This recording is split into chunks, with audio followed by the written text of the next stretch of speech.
तो हेलो मेरे प्यारे प्यारे साथियों, एक बार फिर से सभी लोगों का स्वागत है आप सभी को आपके अपने प्यारे परिवार मैथ्स वाले बाबा जी। मेरा नाम है शुभांशु कुमार और आप सभी लोग देख रहे हैं आपका अपना प्यारा चैनल मैथ्स वाले बाबा जी। तो जैसा कि आप सभी लोगों को पता हो चुका है कि भैया एकदम ब्रह्मास्त्र सीरीज यूपी ट्रिपल एस पेट 2022 के लिए केवल एक क्लास पूरा काम तमाम, बस केवल एक क्लास आप लोग ले लेंगे। एक क्लास में ही आप लोगों को क्या हो जाएगा, पूरा क्लास तमाम हो जाएगा। क्लास तमाम होने का मतलब ये है कि आप लोगों को इसके अलावा भारतीय इतिहास में, हिस्ट्री में कुछ भी पढ़ने की ज़रूरत नहीं पड़ेगी। पूरा पूरा सिलेबस आप लोगों को यहाँ से कंप्लीट कराया जाएगा। तो वीडियो में फटाफट आगे बढ़ने के लिए सभी लोग आप मैराथन के लिए तैयार हैं कि नहीं हैं, बिल्कुल कमेंट कर दें। और हम वीडियो को जल्दी से ही स्टार्ट करेंगे और बहुत जल्दी जल्दी चीज़ें ख़त्म करेंगे। और पूरे वीडियो में आप हमारे साथ बने रहें, वीडियो को पूरा ज़रूर देखें जिससे कि आपका बहुत ही अच्छी तैयारी हो सके। कम समय में बिल्कुल ब्रह्मास्त्र सीरीज आप लोगों के लिए है और अच्छे से अच्छी तैयारी कर सकें। तो वीडियो आप सभी लोग अपने ग्रुप में शेयर कर दीजिए, जिसको भी पेट पढ़ना है उन सभी के लिए बिल्कुल ये ब्रह्मास्त्र सीरीज उन तक पहुंचा दीजिए कि बाबा जी बिल्कुल आप लोगों के लिए लास्ट टाइम पर बिल्कुल जड़ी बूटी लेके आ रहे हैं। तो चलिए फटाफट हम लोग क्या करते हैं भैया, वीडियो को शुरू करते हैं। तो वीडियो को शुरू करने के लिए क्या करते हैं, वीडियो को शुरू करने के लिए चलिए फटाफट स्टार्ट करते हैं हम लोग अपना कार्यक्रम, ठीक है। तो चलिए स्टार्ट करते हैं, फटाफट वीडियो देख लेते हैं। सबसे पहले कि अगर हम लोगों को पढ़ना है, अगर इतिहास आज हम ले रहे हैं किसका भैया, हिस्ट्री में पढ़ना है, तो सबसे पहले सिलेबस जान लेते हैं। बिल्कुल सिलेबस के अकॉर्डिंग ही चलेंगे। तो सबसे पहले पढ़ना हम लोगों को कौन सा, हिंदी घाटी सभ्यता। हिंदी घाटी सभ्यता का मतलब सिंधु घाटी सभ्यता। फिर उसके बाद वैदिक संस्कृति पढ़ना है, फिर बौद्ध धर्म पढ़ना है, फिर उसके बाद जैन धर्म पढ़ना है, फिर मौर्य वंश पढ़ना है। मौर्य वंश में लगभग सम्राट के बारे में, अशोक के बारे में ही पढ़ना है। फिर अगले वाले में चलते हैं फटाफट, क्या कह रहा है कि गुप्त वंश के बारे में पढ़ना है, हर्षवर्धन के समय पढ़ना है, राजपूत काल है, सल्तनत काल जैसे दिल्ली सल्तनत काल बोला जाता है, मुगल साम्राज्य जिसमें कौन सा अकबर लोग आए थे, ये सब लोग आए थे, ठीक है। अगला वाला क्वेश्चन फटाफट अगला देख लेते हैं, क्या है, मराठा साम्राज्य है और ब्रिटिश साम्राज्य का उदय, प्रथम स्वतंत्रता संग्राम भी है और ब्रिटिश राज का सामाजिक आर्थिक प्रभाव। तो यहाँ पे हमारे पास कितने टॉपिक हैं, टोटल 13 टॉपिक हैं। तो आप सभी लोग एकदम तैयार हो जाएं फटाफट, और तैयार हो जाने के साथ साथ हम भी अपना क्या करते हैं, बोरिया बिस्तर स्टार्ट करते हैं और बिल्कुल मैराथन के लिए तैयार हो जाते हैं। जल्दी से स्टार्ट करते हैं। तो वीडियो में आगे बढ़ने के लिए पहले फटाफट बिल्कुल ना इसे ना माना जाएगा, लाइक शेयर और सब्सक्राइब जरूर कर दें, जरूर से जरूर कर दें। इससे आपका हमारा मोटिवेशन मिलकर जाता है। और कमेंट में जरूर लिखें कि आप लोगों को वीडियो कैसे लगता है, ठीक है। तो चलिए फटाफट अब हम लोग स्टार्ट करेंगे। टाइम वेस्ट नहीं करते हैं क्योंकि ये मैराथन वीडियो रहेगा और जितनी जल्दी से हम लोग क्या कर पाएंगे, खत्म कर पाएंगे, उतना ही आसान रहेगा। तो सबसे पहली बात सुन लेते हैं, क्या कहते हैं, सिंधु घाटी सभ्यता। अगर सिंधु घाटी सभ्यता में क्या है, अगर आप लोगों को इसकी पीडीएफ चाहिए, पहले मैं बता दे रहा हूँ, अगर इसकी पीडीएफ चाहिए तो फटाफट जाके मेरा टेलीग्राम चैनल है, डिस्क्रिप्शन में लिंक पड़ी हुई है, फटाफट हमारे चैनल पे पहुंचिए, उसको ज्वाइन कीजिए, वहाँ पे आप लोगों को पीडीएफ पक्का मिलेगी। एक बार वीडियो को यहाँ पढ़ने के बाद फटाफट आप लोग पीडीएफ पकड़ लेंगे, पीडीएफ भी एकदम लगा लेंगे, ठीक है। तो हमने जो कलेक्शन किया हुआ है, ये काफ़ी बुक्स से इधर उधर करने के बाद बहुत सारी बुक्स को मैंने हम मिक्स करके क्या किया है, कलेक्शन लाए हैं आप लोगों के लिए, जो सबसे अच्छा है। हर जगह से जो क्वेश्चन जहाँ से बनने हैं बस वही पढ़ना रहेगा हम लोगों को। चलिए देख लेते हैं अब सिंधु सभ्यता की बात। सिंधु घाटी सभ्यता मेनली जो बात की जाती है भैया, कहाँ पे है, वहाँ पे पाकिस्तानी पंजाब स्थित हड़प्पा नगरी संस्कृति महान खोज थी। जो अब सिंधु घाटी का जो क्षेत्र हो गया है वो कहाँ पे पहुंच गया भैया, पाकिस्तान में हो चुका है, ठीक है। पहले पंजाब में स्थित था लेकिन वो पाकिस्तान में। तो 1853 ईस्वी में ब्रिटिश अभियंता कौन था भैया, अलेक्जेंडर कनिंगम ने, जो महान उत्खनन और अन्वेषक हुए हैं, हड़प्पा संस्कृति की मोहर देखी। मोहर के ऊपर वृषभ कुल 6 अक्षर अंकित थे। कितने अक्षर थे, मोहर के ऊपर एक वृषभ और कुल 6 अंकित थे अक्षर। और उन्होंने इसका महत्व समझा, उनका महत्व समझा, लेकिन उनको कुछ समझ ही में नहीं आया। उसके बाद 1900 सबसे पहले में अगर पूछ लेता है कि सबसे पहले किसने स्टार्ट किया था, तो 1853 ईस्वी में किसने स्टार्ट किया था भैया, अलेक्जेंडर कनिंगम में, ठीक है। 1921 ईस्वी में फिर आए हमारे, कौन से आए थे भैया, बताइए फटाफट, पुरातत्व दयाराम साहनी। कौन आया था भैया, पुरातत्व दयाराम साहनी ने खुदाई स्टार्ट की थी। उसी के बाद हमारी क्या हुई, इसमें संभव चर्चा स्टार्ट होने लगी। फिर आगे फटाफट बढ़ते हैं, क्या करें, एक अन्य इतिहासकार रखालदास बनर्जी ने सिंह में मोहनजोदड़ो की क्या की भैया, एक रखालदास बनर्जी जो थे, इन्होंने क्या किया, मोहनजोदड़ो की खोज की, ठीक। इस नवीन स्थन के प्रकाश में आने के उपरांत यह मान लिया गया कि संभवतः यह सिंधु नदी की घाटी एक ही सीमित है, अतः सभ्यता का नाम सिंधु घाटी की सभ्यता या सैंधव सभ्यता रखा गया। कहने का मतलब ये माना गया कि ये जो सिंधु सभ्यता थी, यह नदी घाटी ये जो नदी घाटी थी इसी तक सीमित है, जहां जहां तक सिंधु नदी है वहीं वहीं तक सिंधु सभ्यता मानी गई है, इसीलिए इसको सिंधु घाटी की सभ्यता बनाया गया। अब सबसे ज्यादा इंपॉर्टेंट यहां से क्वेश्चन नहीं पूछा जाता, पूछा कहा जाता था, पूछा जाता है भैया इसके भौगोलिक विस्तार से, कि इसका भैया बताइए भौगोलिक विस्तार कहां से कहां तक है। तो आप लोगों को बिल्कुल याद कर लेना भैया, उत्तर में कहां पे है भैया, जम्मू कश्मीर के मांडा में।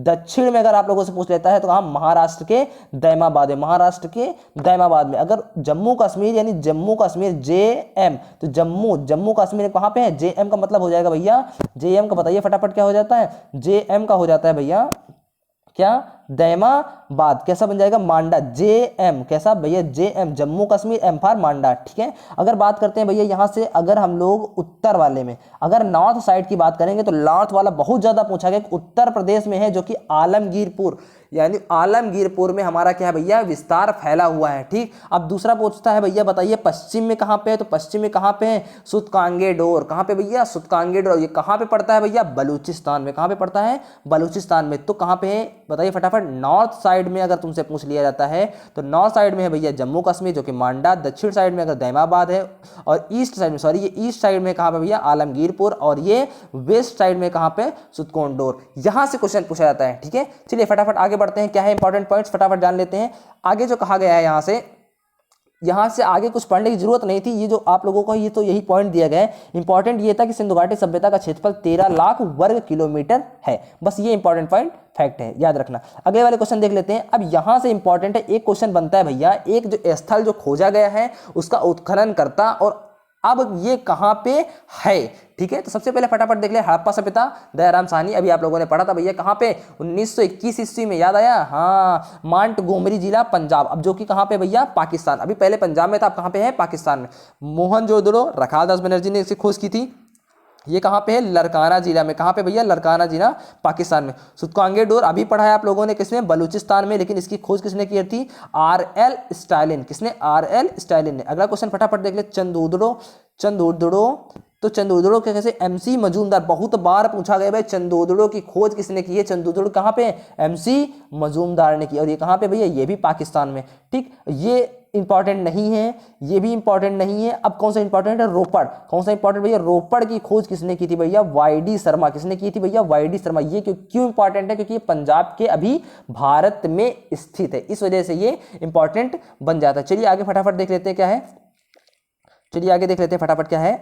कह रहा है कि आगे कालीबंगा वाला, जो कालीबंगा और अमलानंद घोष, कालीबंगा इसलिए क्योंकि ये भी क्या है भैया, इंडिया में है, राजस्थान में। कहां पे भैया, कालीबंगा और लोथल बहुत ज्यादा इंपॉर्टेंट है। कालीगंगा की किसने, ये इनकी खोज नहीं पूछी जाती, कालीबंगा की फिर भी खोज नहीं पूछी जाती है, लेकिन लोथल की खोज बहुत बार पूछी गई है भैया। SR राव, कौन है भैया, SR राव, अहमदाबाद काठियावाड़ में ये जगह स्थित है, जो लोथल की खोज जहां पे इन्होंने की थी। अगला क्वेश्चन फटाफट देख लेते हैं, आगे क्वेश्चन क्या है।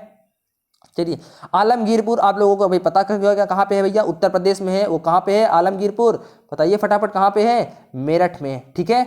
सुरकोटदा कच्छ में, बनावली हिसार में है, धौलावीरा कच्छ का रण, बहुत बार पूछा गया है, धौलावीरा और राखीगढ़ी दैमाबाद, तीन ये बहुत इंपॉर्टेंट है, जिसमें मैं मार्क कर रहा हूं, एकदम छाप के रख लीजिए आप लोग, धौलावीरा, राखीगढ़ी और दैमाबाद, ठीक है। जिसपे ये तो फिर भी इनके पूछे नहीं जाएंगे कि किसने उत्खनन करता, लेकिन यहां से पूछ लेता कि धौलावीरा किस जगह पे है, तो धौलावीरा कच्छ का रण गुजरात में है, राखीगढ़ी हरियाणा में है, और दैमाबाद कहां पे भैया, महाराष्ट्र अहमदनगर, ठीक है। चलिए अगला आगे देखते हैं फटाफट क्या कह रहा है। इंपॉर्टेंट अब इंपॉर्टेंट में क्या आ जाता है भैया, हड़प्पा कालीन नदियों के किनारे जो बसे हुए नगर थे, तो बसे हुए नगर में आप लोगों को आ जाएगा हड़प्पा। तो हड़प्पा सभ्यता आप लोगों को पता है कौन सी थी भैया, रावी नदी। कौन सी थी भैया, हड़प्पा रावी नदी। जैसे HR, कैसा, HR गाड़ी नंबर कहते हैं ना, HR गाड़ी नंबर ना, तो HR मतलब हड़प्पा से HR। मोहनजोदड़ो किसकी थी भैया, MS धोनी वाला MS से याद रखना। मोहनजोदड़ो जो है वो कहां से भैया, सिंधु। कहां से भैया, सिंधु, ठीक है। रोपड़ सतलज नदी बहुत बार पूछा गया है, रोपड़ सतलज, जब सतलज, सत मतलब 100 आदमी लद जाते हैं तो रो पड़े, सतलज रोपड़ मतलब रो पड़े, कौन, जब 100 आदमी तुम्हारे ऊपर लद जाते हैं तो भैया क्या हो जाएगा, रो पड़े, ऐसे याद रखना। कालीबंगा कालीबंगा, कालीबंगा, जब घाघर, घग्गर मतलब घग्गर, घग्गर, घग्गर, घग्गर कैसे, कालीबंगा, थत्थर थत्थर कांपने लगते हैं ना, तो घग्गर घग्गर कांपने लगते हैं, काली माता को देख के थत्थर थत्थर कांपने लगते हैं, तो वैसे ही कालीबंगा किसके किनारे है, घग्गर नदी के किनारे, ठीक है। लोथल भोगवा, बहुत बार पूछा हुआ है, लोथल भोगवा, ठीक है। आगे सुतकांगे डोर दास्त, सुतकांगे डोर दास्त, बस यही इतने इंपॉर्टेंट है। आगे चलते हैं फटाफट आगे, ठीक है। इसमें कौन सा इंपॉर्टेंट है, आलमगीरपुर, कौन सा भैया, आलमगीरपुर, कौन सा इंपॉर्टेंट है जिसमें लगा रहा हूं, आलमगीरपुर याद रख लीजिए, चंदुदड़ो रट लीजिए, मांडा रट लीजिए, ठीक। तो आलमगीरपुर याद रखना है भैया, आलमगीरपुर, ऐसा आलम है ना कि बिल्कुल हिंडन, हिंडन का मतलब एकदम सूखा पड़ा, मान के चलो, हिंडन का मतलब कैसा, एकदम हड्डी, एकदम आलम ऐसा कि हड्डी गल चुकी है, आलमगीर, गीर मतलब खीर, खीर जो है बेटा कैसी हो चुकी है, गल चुकी है, तो हड्डी बिल्कुल क्या हो गई है, गल चुकी है, तो आलमगीरपुर, ठीक। चंदुदड़ो सिंधु नदी, फिर से याद रखना, चंदुदड़ो सिंधु नदी, ठीक। और मांडा किस नदी पे है, मांडा बहुत बार याद रखने वाली बात है, चिनाब, मांडा चिनाब, ठीक है, मांडा चिनाब, ठीक है। याद रहेगा नहीं याद रखा, चलिए अगला पे फटाफट पहुंचते हैं।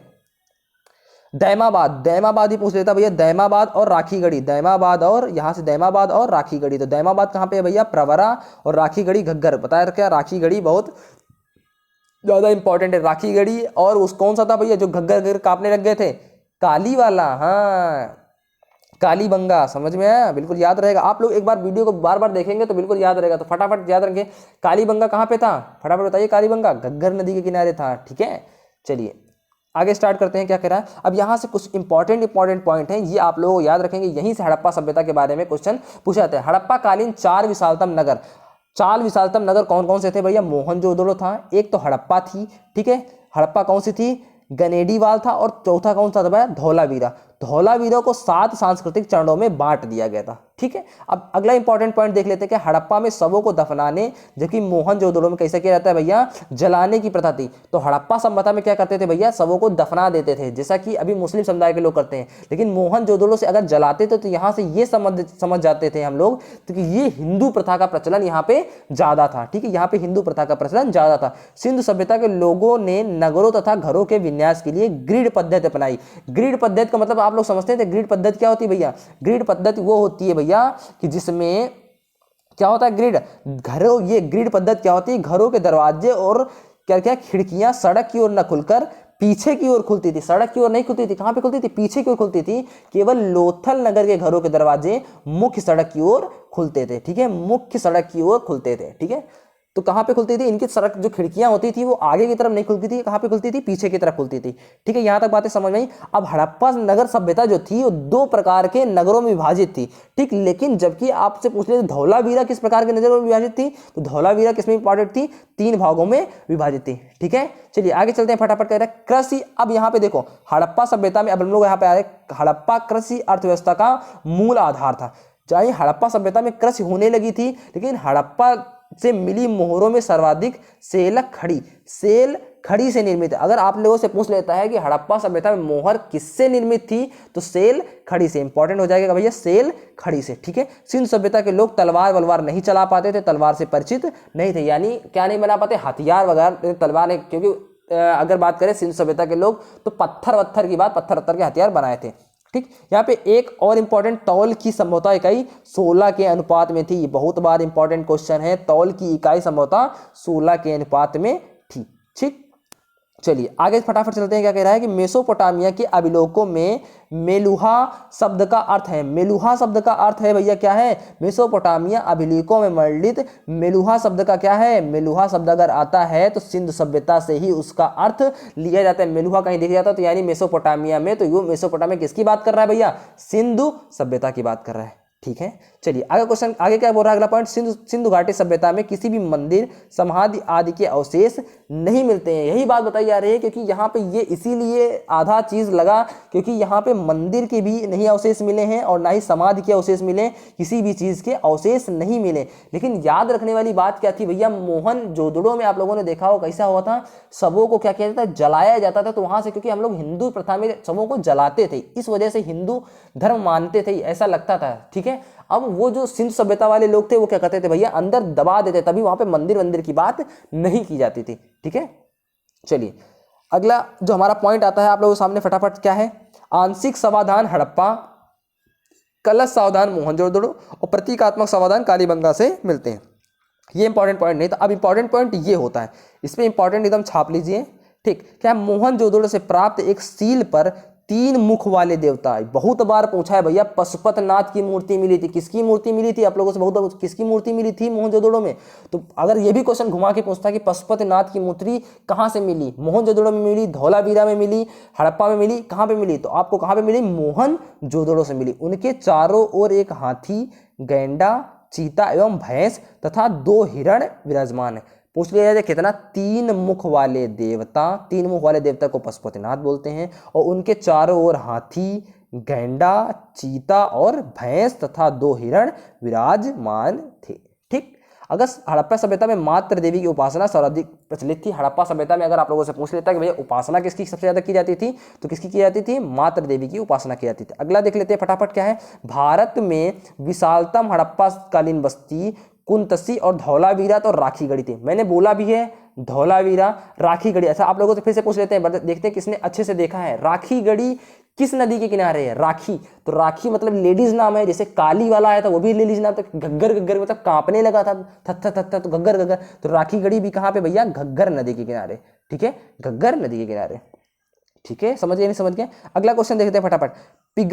पिगट महोदय ने हड़प्पा, ये कुछ इंपॉर्टेंट नहीं है, ठीक है, ये इंपॉर्टेंट है। सिंधु सभ्यता के लोग धरती को उर्वरता की देवी मानकर उसकी पूजा करते थे, ठीक है। अगला क्वेश्चन क्या कह रहा है? शिव पूजा एवं वृक्ष पूजा के साक्ष्य भी हिंदू सभ्यता से क्या होते थे? शिव पूजा एवं वृक्ष पूजा के साक्ष्य भी हिंदू सभ्यता से क्या होते थे?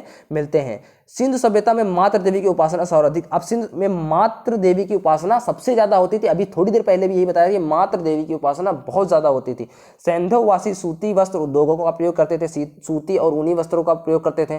सिंधु सभ्यता के लोग काले रंग से डिजाइन किए हुए लाल मिट्टी के बर्तन बनाते थे। बहुत इंपॉर्टेंट चीज है, पूछता है भैया सिंधु सभ्यता के लोग किस रंग के डिजाइन के बर्तन बनाते थे? वो भी किसके? किस रंग के? काले रंग के, वो भी लाल मिट्टी। किस मिट्टी के? लाल मिट्टी के बर्तन बनाते थे, ठीक है। आगे देखते हैं। मोहनजोदड़ो एवं कालीबंगा से प्राप्त कुछ मोहरों पर पशुबलि के प्रमाण मिलते हैं। किसके मिलते हैं भैया? पशुबलि के प्रमाण मिलते हैं। भारत में लिंग पूजा का प्रारंभ संभवतः प्रोटो ऑस्ट्रेलाइड जाति में हुआ था। ये भी इंपॉर्टेंट नहीं है। अब इंपॉर्टेंट क्या है भैया? ये इंपॉर्टेंट है।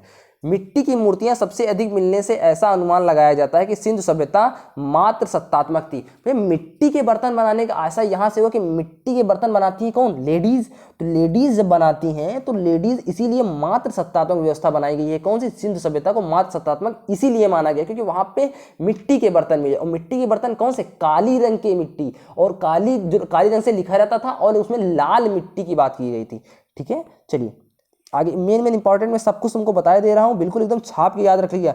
पर्दा प्रथा वैश्यावृत्ति सैंधव सभ्यता में प्रचलित थी। अगर बात करें तो क्योंकि मात्र शक्ति थी तो पर्दा प्रथा तो बिल्कुल थी, ठीक है। हड़प्पा लिपि अगर तुमसे पूछ लेता तो लिपि, हड़प्पा की लिपि कैसी थी भैया? चित्रात्मक थी। और बहुत इंपॉर्टेंट चीज है जो कि दाएं से लिखी जाती थी भैया, बाएं। दाएं से बाएं का मतलब इधर से लिखी जाती थी, ठीक है, बाएं की तरफ, ठीक है, जैसे उर्दू लिखी जाती है। समझ गए? नहीं समझ गए? तो अब सिंधु सभ्यता के लोग पुनर्जन्म में विश्वास रखते थे, हाँ, क्योंकि मात्र सत्तात्मक थी तो इसलिए क्या करते थे? पुनर्जन्म में विश्वास रखते थे, ठीक। चलिए अब एक क्वेश्चन यहां से बन जाता है, कच्चा माल और उनके स्थल। तो कच्चा माल और स्थल देख लेते हैं। सबसे पहले अगर पूछता है आप लोगों से तांबा कहाँ पे मिलता है, तो खेतड़ी में एवं बालूचिस्तान। लाजवर्द इंपॉर्टेंट नहीं है, फिरोजा टिन इंपॉर्टेंट नहीं है, लेकिन चांदी इंपॉर्टेंट हो जाता है कि राजस्थान की जावर एवं अजमेर की खानों से, ठीक, जावर एवं अजमेर की खानों से। सीसा भी इंपॉर्टेंट बन जाता है। सीसा कहाँ से भैया लिया जाता था? अफगानिस्तान से। और सबसे ज्यादा इंपॉर्टेंट था भैया शिलाजीत। शिलाजीत इसलिए इंपॉर्टेंट बन जाता है क्योंकि ये हिमालय से लिया जाता था, ठीक है। चलिए आगे। अब यहाँ पे अब हम लोग अलग अलग जो सैंधव स्थल थे उनके बारे में पढ़ लेंगे, कुछ भी नहीं छोड़ेंगे, परेशान होने की जरूरत नहीं है। बस कुछ ही देर में आप लोगों को एक टॉपिक खत्म होने वाला होगा और एक टॉपिक बहुत अच्छे तरीके से, क्योंकि ये थोड़ा सा बड़ा टॉपिक बन जाता है, इसलिए आपको परेशान होने की कोई जरूरत नहीं है। अब हड़प्पा सभ्यता बिल्कुल एकदम देख लेते हैं, जो जो पॉइंट इंपॉर्टेंट है देख लेते हैं। हड़प्पा सभ्यता में इसमें सबसे बड़ी बात यह थी कि जिसे समाधि R37 नाम, इसमें ऐसा हुआ था, हड़प्पा सभ्यता के सामान्य आवास क्षेत्र में दक्षिण में एक ऐसा कब्रिस्तान स्थित है जिसे समाधि R37, अगर पूछ लेता है कि भैया R37 क्या है, तो R37 क्या है, एक कब्रिस्तान है। ठीक, याद रहेगा कि नहीं याद रहेगा, बताइए भैया, याद रहेगा ना। चलिए आगे देखते हैं क्या कह रहा है, देखते हैं। कह रहा है हड़प्पा सभ्यता के प्रमुख अवशेष एवं बर्तन पर बना मछुआरे का चित्र, सावधान पेटिका, शंख का बना बैल, स्त्री के गर्भ से निकला हुआ पौधा, पीतल का बना पक्का ईंट, ईंटों के वृत्ताकार चबूतरे, गेहूं जौ के दानों के अवशेष, स्वास्तिक, सीपी का पैमाना आदि, ये सब क्या होते हैं भैया, मिलते हैं। ठीक, इतनी बात समझ में आई। चलिए आगे फटाफट देख लेते हैं क्या कह रहा है, मोहनजोदड़ो का। अब इसमें इंपॉर्टेंट देख लेते हैं क्या भैया, मोहनजोदड़ो को ही बोला जाता है भैया क्या, मृतकों का टीला। मृतकों का टीला बोला जाता है। यहाँ पे शासन व्यवस्था कैसी थी भैया, राजतंत्रात्मक न होकर कैसी थी भैया, जनतंत्रात्मक थी। ठीक है, इसमें पश्चिमी भाग में स्तूप अवशेष क्या हुआ था भैया, प्राप्त हुआ था। ठीक, अब मोहनजोदड़ो से क्या हुआ था भैया, वृहद स्नानागार, बहुत इंपॉर्टेंट है, बहुत ज़्यादा इंपॉर्टेंट है, इतने इंपॉर्टेंट है कि इतना आप लोग केवल छाप लीजिए। ठीक, एक क्वेश्चन हो सकता है यहाँ से बनेगा कि मोहनजोदड़ो से प्राप्त अवशेष और ऊपर सिंधु सभ्यता से प्राप्त अवशेष में क्या क्या था।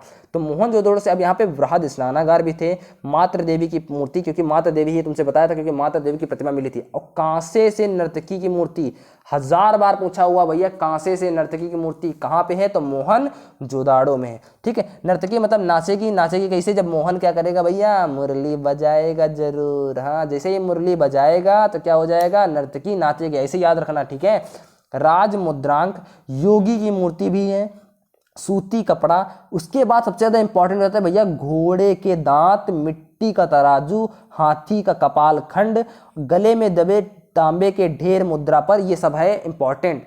पर अंकित पशुपतिनाथ शिव की मूर्ति, गले में तांबे के ढेर मुद्रा पर अंकित पशुपतिनाथ की मूर्ति और कुंभकारों के 6 अवशेष, सबसे ज्यादा अवशेषों से पूछा जाता है। तो मोहनजोदड़ो सबसे ज्यादा स्नान, बात कौन सी होगी, वृहद स्नानागार, मातृ देवी, नर्तकी कांसे की, फिर उसके बाद क्या हो जाएगा, सूती उद्योग, घोड़े के दांत भी थे, मिट्टी का तराजू था, हाथी के कपाल खंड थे, और शिव की कैसी, पशुपतिनाथ की मूर्ति थी। ठीक है, चलिए चंद्रउद्दोड़ो की बात करते हैं। तो चंद्रउद्दोड़ो में क्या रहता है भैया, चंद्रउद्दोड़ो तो एक हड़प्पा कालीन संस्कृति थी, जिसके अवशेष हड़प्पा कालीन संस्कृति से मिलते थे। तो देखिए किससे मिलते थे भैया, हड़प्पा कालीन संस्कृति से अवशेष मिलते थे इनके। तो यहाँ पे इनका स्थान मनके, सीप, अस्थि मुद्रा बनाने का केंद्र था। यह स्थान क्या था, मनके, सीप, और यह हड़प्पा कालीन सभ्यता का एक स्थान माना जाता है, जहाँ पे मुद्रा बनाई जाती थी, सीप बनाई जाती थी, अस्थि बनाई जाती थी। अब यहाँ पे क्या है, चंद्रउद्दोड़ो एकमात्र पुरास्थल है जहाँ वक्राकार ईंटें मिलती हैं। वक्राकार का मतलब भैया गोल वाली ईंटें कहाँ पे मिलती थी भैया, चंद्रउद्दोड़ो में।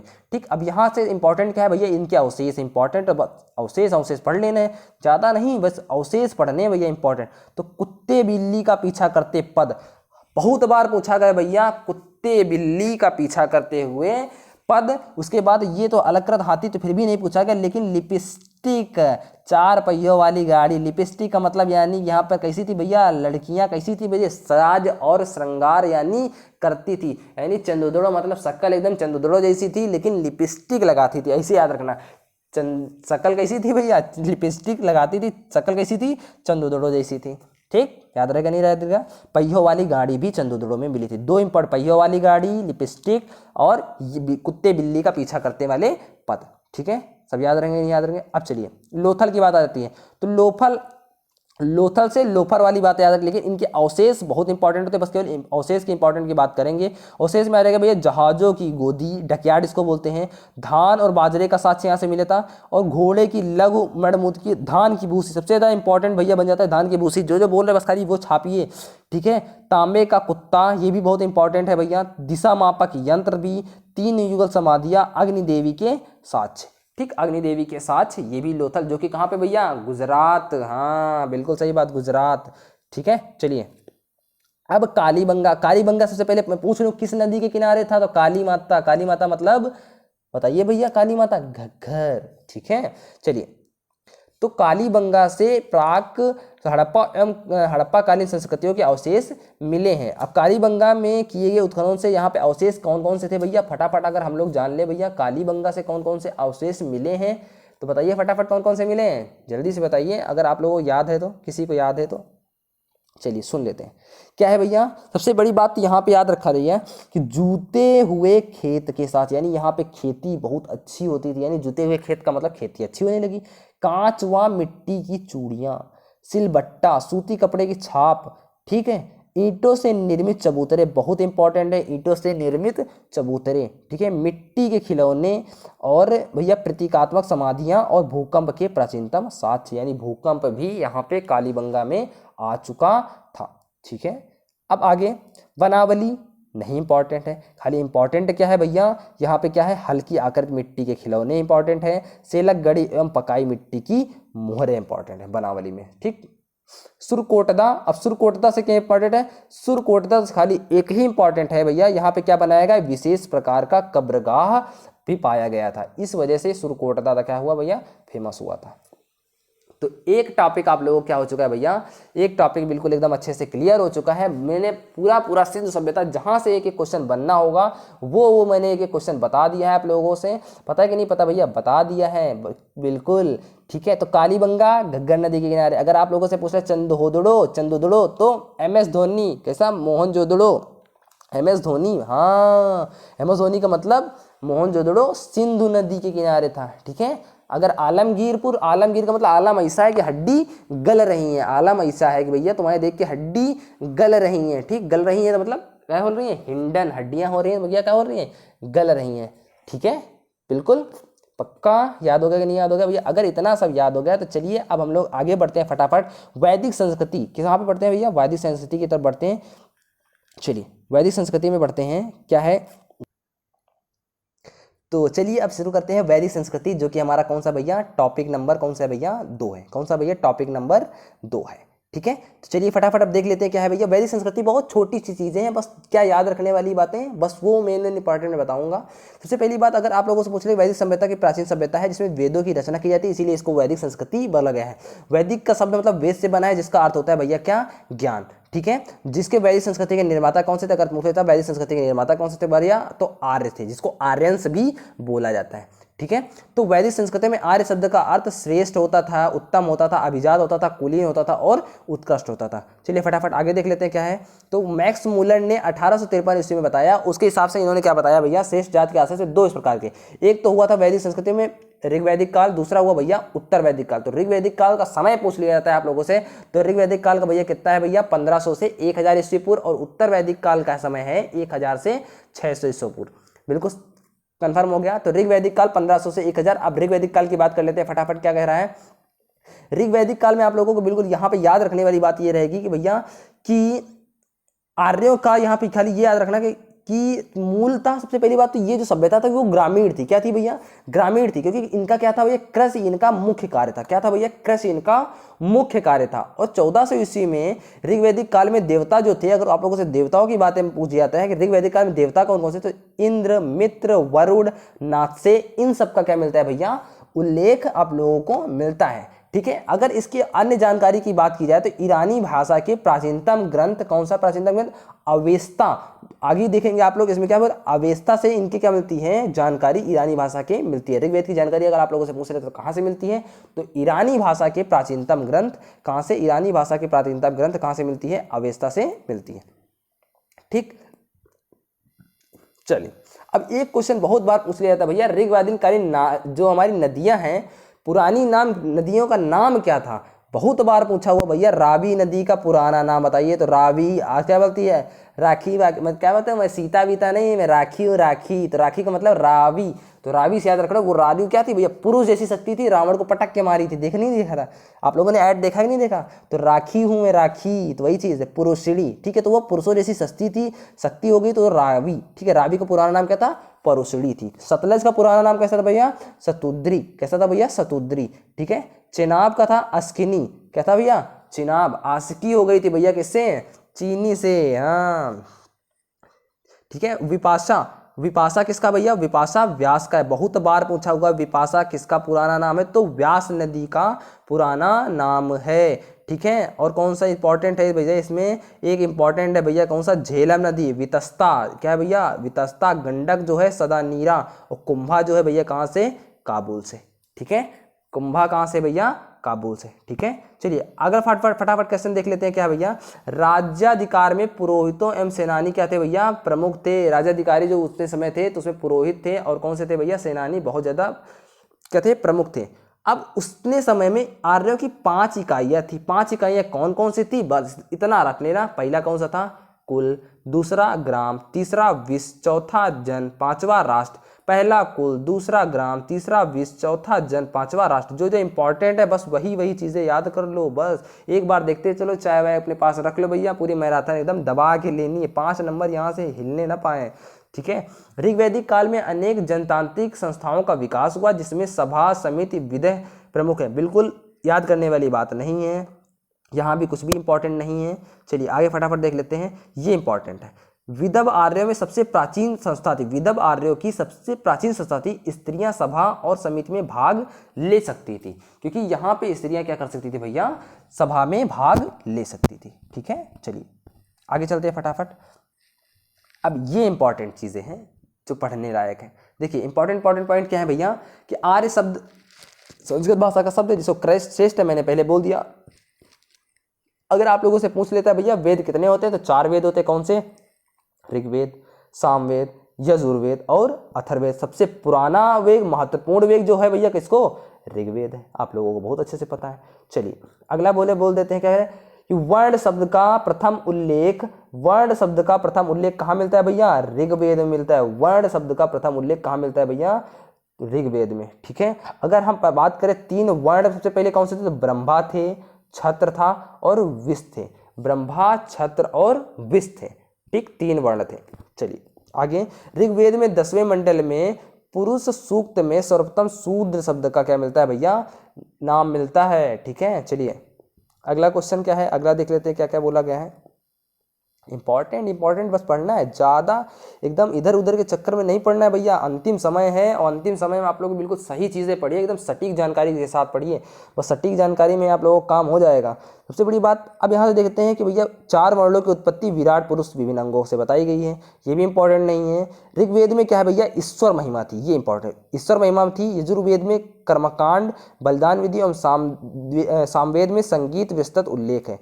ऋग्वेद में ईश्वर महिमा, यजुर्वेद में कर्मकांड और सामवेद में संगीत। यानी ऋग्वेद में क्या बताया गया भैया, ईश्वर की महिमा बताई गई। यजुर्वेद में क्या बताया गया, यजुर्वेद में मतलब कर्मकांड बताया गया है। और आयुर्वेद में तो तुम लोग समझो, आयुर्वेद क्या हो गया सामवेद में क्या हो जाएगा, संगीत का विस्तृत उल्लेख हुआ है। ठीक है, चलिए फटाफट आगे देख लेते हैं क्या है। अगर आप लोगों से पूछ लिया था भैया इसमें कितने सूक्त हैं, तो 1028 सूक्त हैं। ऋग्वेद में कितने मंडल हैं, 10 मंडल हैं। ऋग्वेद के दूसरे और 7वें मंडल ऋचाएं सबसे प्राचीन है, पहला और 10वां मंडल सबसे नवीनतम है। ठीक, ऋग्वेद के 9वें मंडल को सभी 114 सूक्त सोम को समर्पित है। किसको भैया, सोम को समर्पित है। इंपॉर्टेंट पॉइंट खाली बस याद रखने हैं। अथर्ववेद के कुल 20 अध्याय एवं 730 सूक्ति, 5987 मंत्र, इसमें से 1200 मंत्र ऋग्वेद से लिए गए हैं। इसमें तंत्र मंत्र एवं वशीकरण के साक्ष्य मिलते हैं। यानी अर्थवेद में तुमको कैसी जड़ी बूटी चीजें बताई जाती थी, यानी हाँ ठीक है। और यजुर्वेद के 2 चीजें थी भैया, एक शुक्ल यजुर्वेद हो गया है, एक कृष्ण यजुर्वेद हो गया है। ठीक है, जो पद्य में है, और कृष्ण यजुर्वेद है जो कि गद्य और पद्य दोनों में था। ठीक है, शुक्ल यजुर्वेद जो था को वाजसेनी संहिता, क्या बोला था, इंपॉर्टेंट है। शुक्ल यजुर्वेद को वाजसेनी संहिता भी कहा जाता था। ठीक है, सामवेद में कुल 1875 ऋचाएं हैं। ठीक है, जैसे 75, जबकि कुछ भी विद्वानों के अनुसार 99 को छोड़कर से सभी ऋग्वेद में ही उपलब्ध मानी जाती हैं। ठीक, अगले देखते हैं। इंपॉर्टेंट चीज़ें पढ़नी है बस ज़्यादा। सामवेद की प्रमुख धाराएं कौमुदी, रामायणी और जैमिनी। ठीक, उपनिषद दर्शन पर आधारित पुस्तकें हैं। उपनिषद को भी वेदांत कर, अगर वेदांतों की बात की जाए तो वेदांत क्या हो जाएगा, उपनिषद हो जाएंगे। उपनिषदों में प्रथम बार मोक्ष की ही चर्चा की गई थी। कठोपनिषद, यम और नचिकेता, बहुत बार सुना है। कठोपनिषद जो है यम और नचिकेता का संवाद जो है वो उल्लेखित है। ठीक है, और यहाँ पे क्या इंपॉर्टेंट है फटाफट जान लेते हैं। विदेह के राजा जनक, पंचाल के राजा प्रवाण जबाल, के राजा अशुपति और काशी के राजा अजातशत्रु प्रमुख थे। ठीक, वैदिक संहिता का सही क्रम, अगर वैदिक संहिता का सही क्रम आप लोगों से पूछे तो वैदिक संहिताएं, ब्राह्मण, अरण्य और फिर उपनिषद। ठीक है, चलिए सिंधु सभ्यता का ऋग वैदिक काल में महत्वपूर्ण महत्व था, सर्वाधिक महत्व था, इसलिए इसके कारण ऋग वैदिक काल सबसे अधिक हुआ सिंधु घाटी ही थी, इसीलिए इसको क्या ऋग वैदिक काल में लाया गया था। सरस्वती को भैया क्या मातेतमा, देवीतमा और नदीतमा कहा गया। ठीक है, चलो अब इसमें पूछ रहे ऋग्वेद में और कौन सी थी, गोमती थी, सुवस्तु थी, ये सब अफगान में नदियाँ क्या होती थी भैया, बहती रहती थी। चलिए, आश्रम व्यवस्था भी थी इसमें। आश्रम व्यवस्था में क्या था, ब्रह्मचर्य, गृहस्थ, वानप्रस्थ, संन्यास का प्रचलन हुआ था। छंदोदगाय उपनिषद में केवल 3 आश्रमों का उल्लेख, जबकि जबालोपनिषद में सर्वोत्तम 4 आश्रमों का उल्लेख मिलता है। आगे फटाफट देख लेते हैं क्या है, क्या कह रहा है, इसी कारण वरुण को ऋत स्पगोवा भी कहा जाता है। कुछ भी इंपॉर्टेंट यहाँ पे नहीं, आप लोगों को जो पढ़ना है खाली ये, लोपामुद्रा अगस्त्य ऋषि की क्या थी भैया, पत्नी थी। वैदिक काल में सोने के हार को निष्क कहा जाता था, ये इंपॉर्टेंट है। वैदिक में क्या बोला था, निष्क सोने के हार को कहा जाता था। बौद्ध जातक जो था उसमें 3 प्रकार के स्वर्ण सिक्कों का उल्लेख मिलता है। ठीक है, प्रथम क्रम में निशाका, दूसरे में सुवर्ण, तीसरे में मसाका। निशाका, सुवर्ण और मसाका, ठीक है, ये 3 थे। एक इंपॉर्टेंट लाइन जो बाल गंगाधर तिलक ने बोली है, आर्यों के आदि देश के बारे में लिखा है। शतपथ ब्राह्मण यजुर्वेद ब्राह्मण है। पुरुष मेघ उल्लेख शतपथ ब्राह्मण में हुआ है। ठीक है, ऋग्वेद काल में यज्ञ की प्रधानता थी। दशराज यज्ञ में आप लोगों को ये पॉइंट याद रखने वाला, दशराज यज्ञ वाला इसलिए इंपॉर्टेंट बन जाता है क्योंकि यहाँ से क्वेश्चन पूछा हुआ है। ठीक है, दशराज यज्ञ का है 7वें मंडल में, ऋग्वेद के कौन से मंडल में है, 7वें मंडल में है। ठीक है, जो क्या हुआ था, तो 10 राजाओं का युद्ध है परुशणी नदी के किनारे। कहाँ पे भैया, दशराज का युद्ध कहाँ पे लड़ा गया, परुशणी नदी के किनारे। ठीक है, जो कि इसको आज क्या बोला जाता है, पुरुष कौन बन गई है भैया, राखी। हाँ, मैं सीता बीता नहीं, मैं राखी हूँ, राखी। ठीक है, चलिए आगे फटाफट देख लेते हैं। ऋग्वेद में सव शब्द, जौ, इन सब का स्थापना हुई थी और स्थापित किए गए थे। अथर्ववेद में सभा और समित प्रजातियां की 2 पुत्रियां कहा गया। यहाँ पे भी कुछ भी इंपॉर्टेंट नहीं है। वरुण, हाँ ये इंपॉर्टेंट है। गायत्री मंत्र ऋग्वेद में उल्लेखित है। अगर आप लोगों से पूछ लेते हैं गायत्री मंत्र कहाँ पे उल्लेखित है, तो भैया कहाँ पे भैया, ऋग्वेद में उल्लेखित है। इसके रचनाकार कौन है भैया, विश्वामित्र हैं। गायत्री मंत्र का उल्लेख ऋग्वेद के 3रे मंडल में है। और आप लोगों से पूछ लेता है भैया पुराणों की संख्या बताइए। हजारों बार क्वेश्चन पूछा हुआ है, पुराणों की संख्या भैया कितने हैं, 18 हैं। याद रखना भैया, कितने हैं भैया, 18 पुराण हैं। ठीक है, सत्यमेव जयते आप लोगों से पूछ लेता है तो भैया कहाँ से, मुंडोपनिषद से लिया गया है। जो अभी आता था सत्यमेव जयते, ये उपनिषद है, किससे, मुंडो उपनिषद थे। ठीक है, सत्य की ही विजय होती है। सत्यमेव जयते का मतलब होता है सत्य की ही विजय होती है। ठीक, अब एक बहुत बार पूछा गया है, ऐतरेय और कौशिकी ऋग्वेद 2 ब्राह्मण ग्रंथ हैं। क्या है भैया, ये ब्राह्मण ग्रंथ हैं। और एक और इंपॉर्टेंट क्वेश्चन यहाँ से बनता है भैया कि अघन्या क्या होता है। तो वैदिक काल में गाय को ही अघन्या होता था, इसीलिए इसमें क्या होता है, बोलते हैं गाय को मारा नहीं जाता है, कि ना मारे जाने योग्य गाय को ही अघन्या बोला जाता था।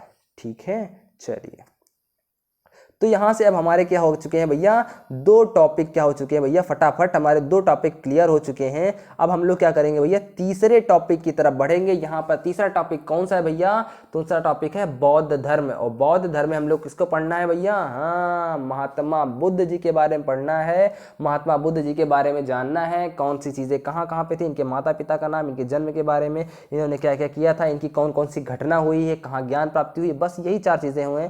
कौन से 4 आर्य सत्य थे इन्होंने बताए थे, यही सब चीज़ें बतानी है।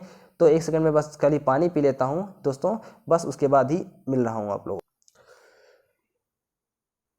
तो बौद्ध धर्म की बात करते हैं। तो महात्मा जो गौतम बुद्ध थे, उनका जन्म कहाँ पे हुआ, अगर पूछ लिया जाता है तो कहाँ पे हुआ भैया उनका जन्म, कपिलवस्तु में।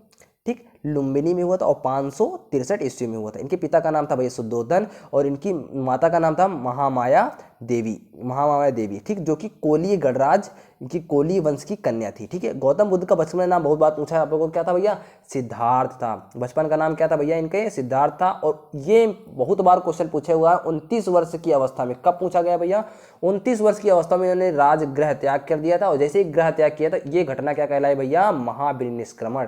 क्या कहलाई भैया, जब इन्होंने घर त्याग किया तो इस घटना को क्या बोला गया, महाविनिष्क्रमण।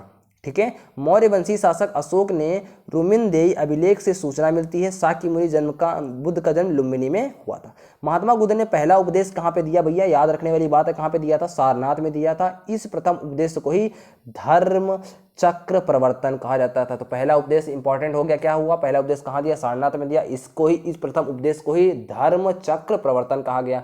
महावीर निष्क्रमण जान गए, घर त्याग किया था। ठीक है।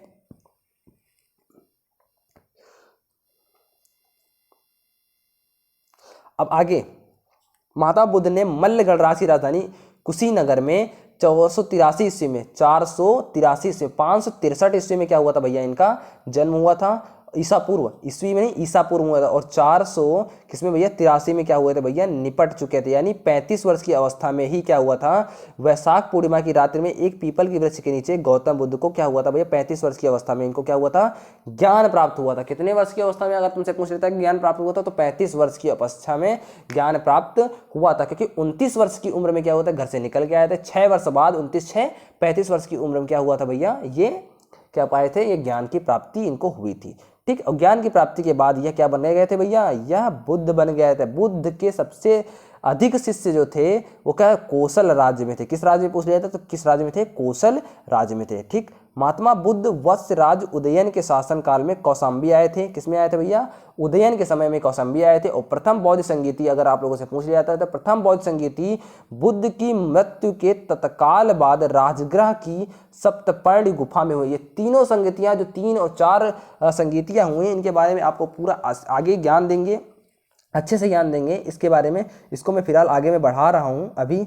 अब यहाँ पे देखिए संगीतियां, यानी पहली संगीति की अगर आप लोगों से बात की जाती है तो भैया कितने सन में हुई थी, 483 ईस्वा पूर्व, यानी जैसे ही क्या हुए थे, निपटे हुए थे।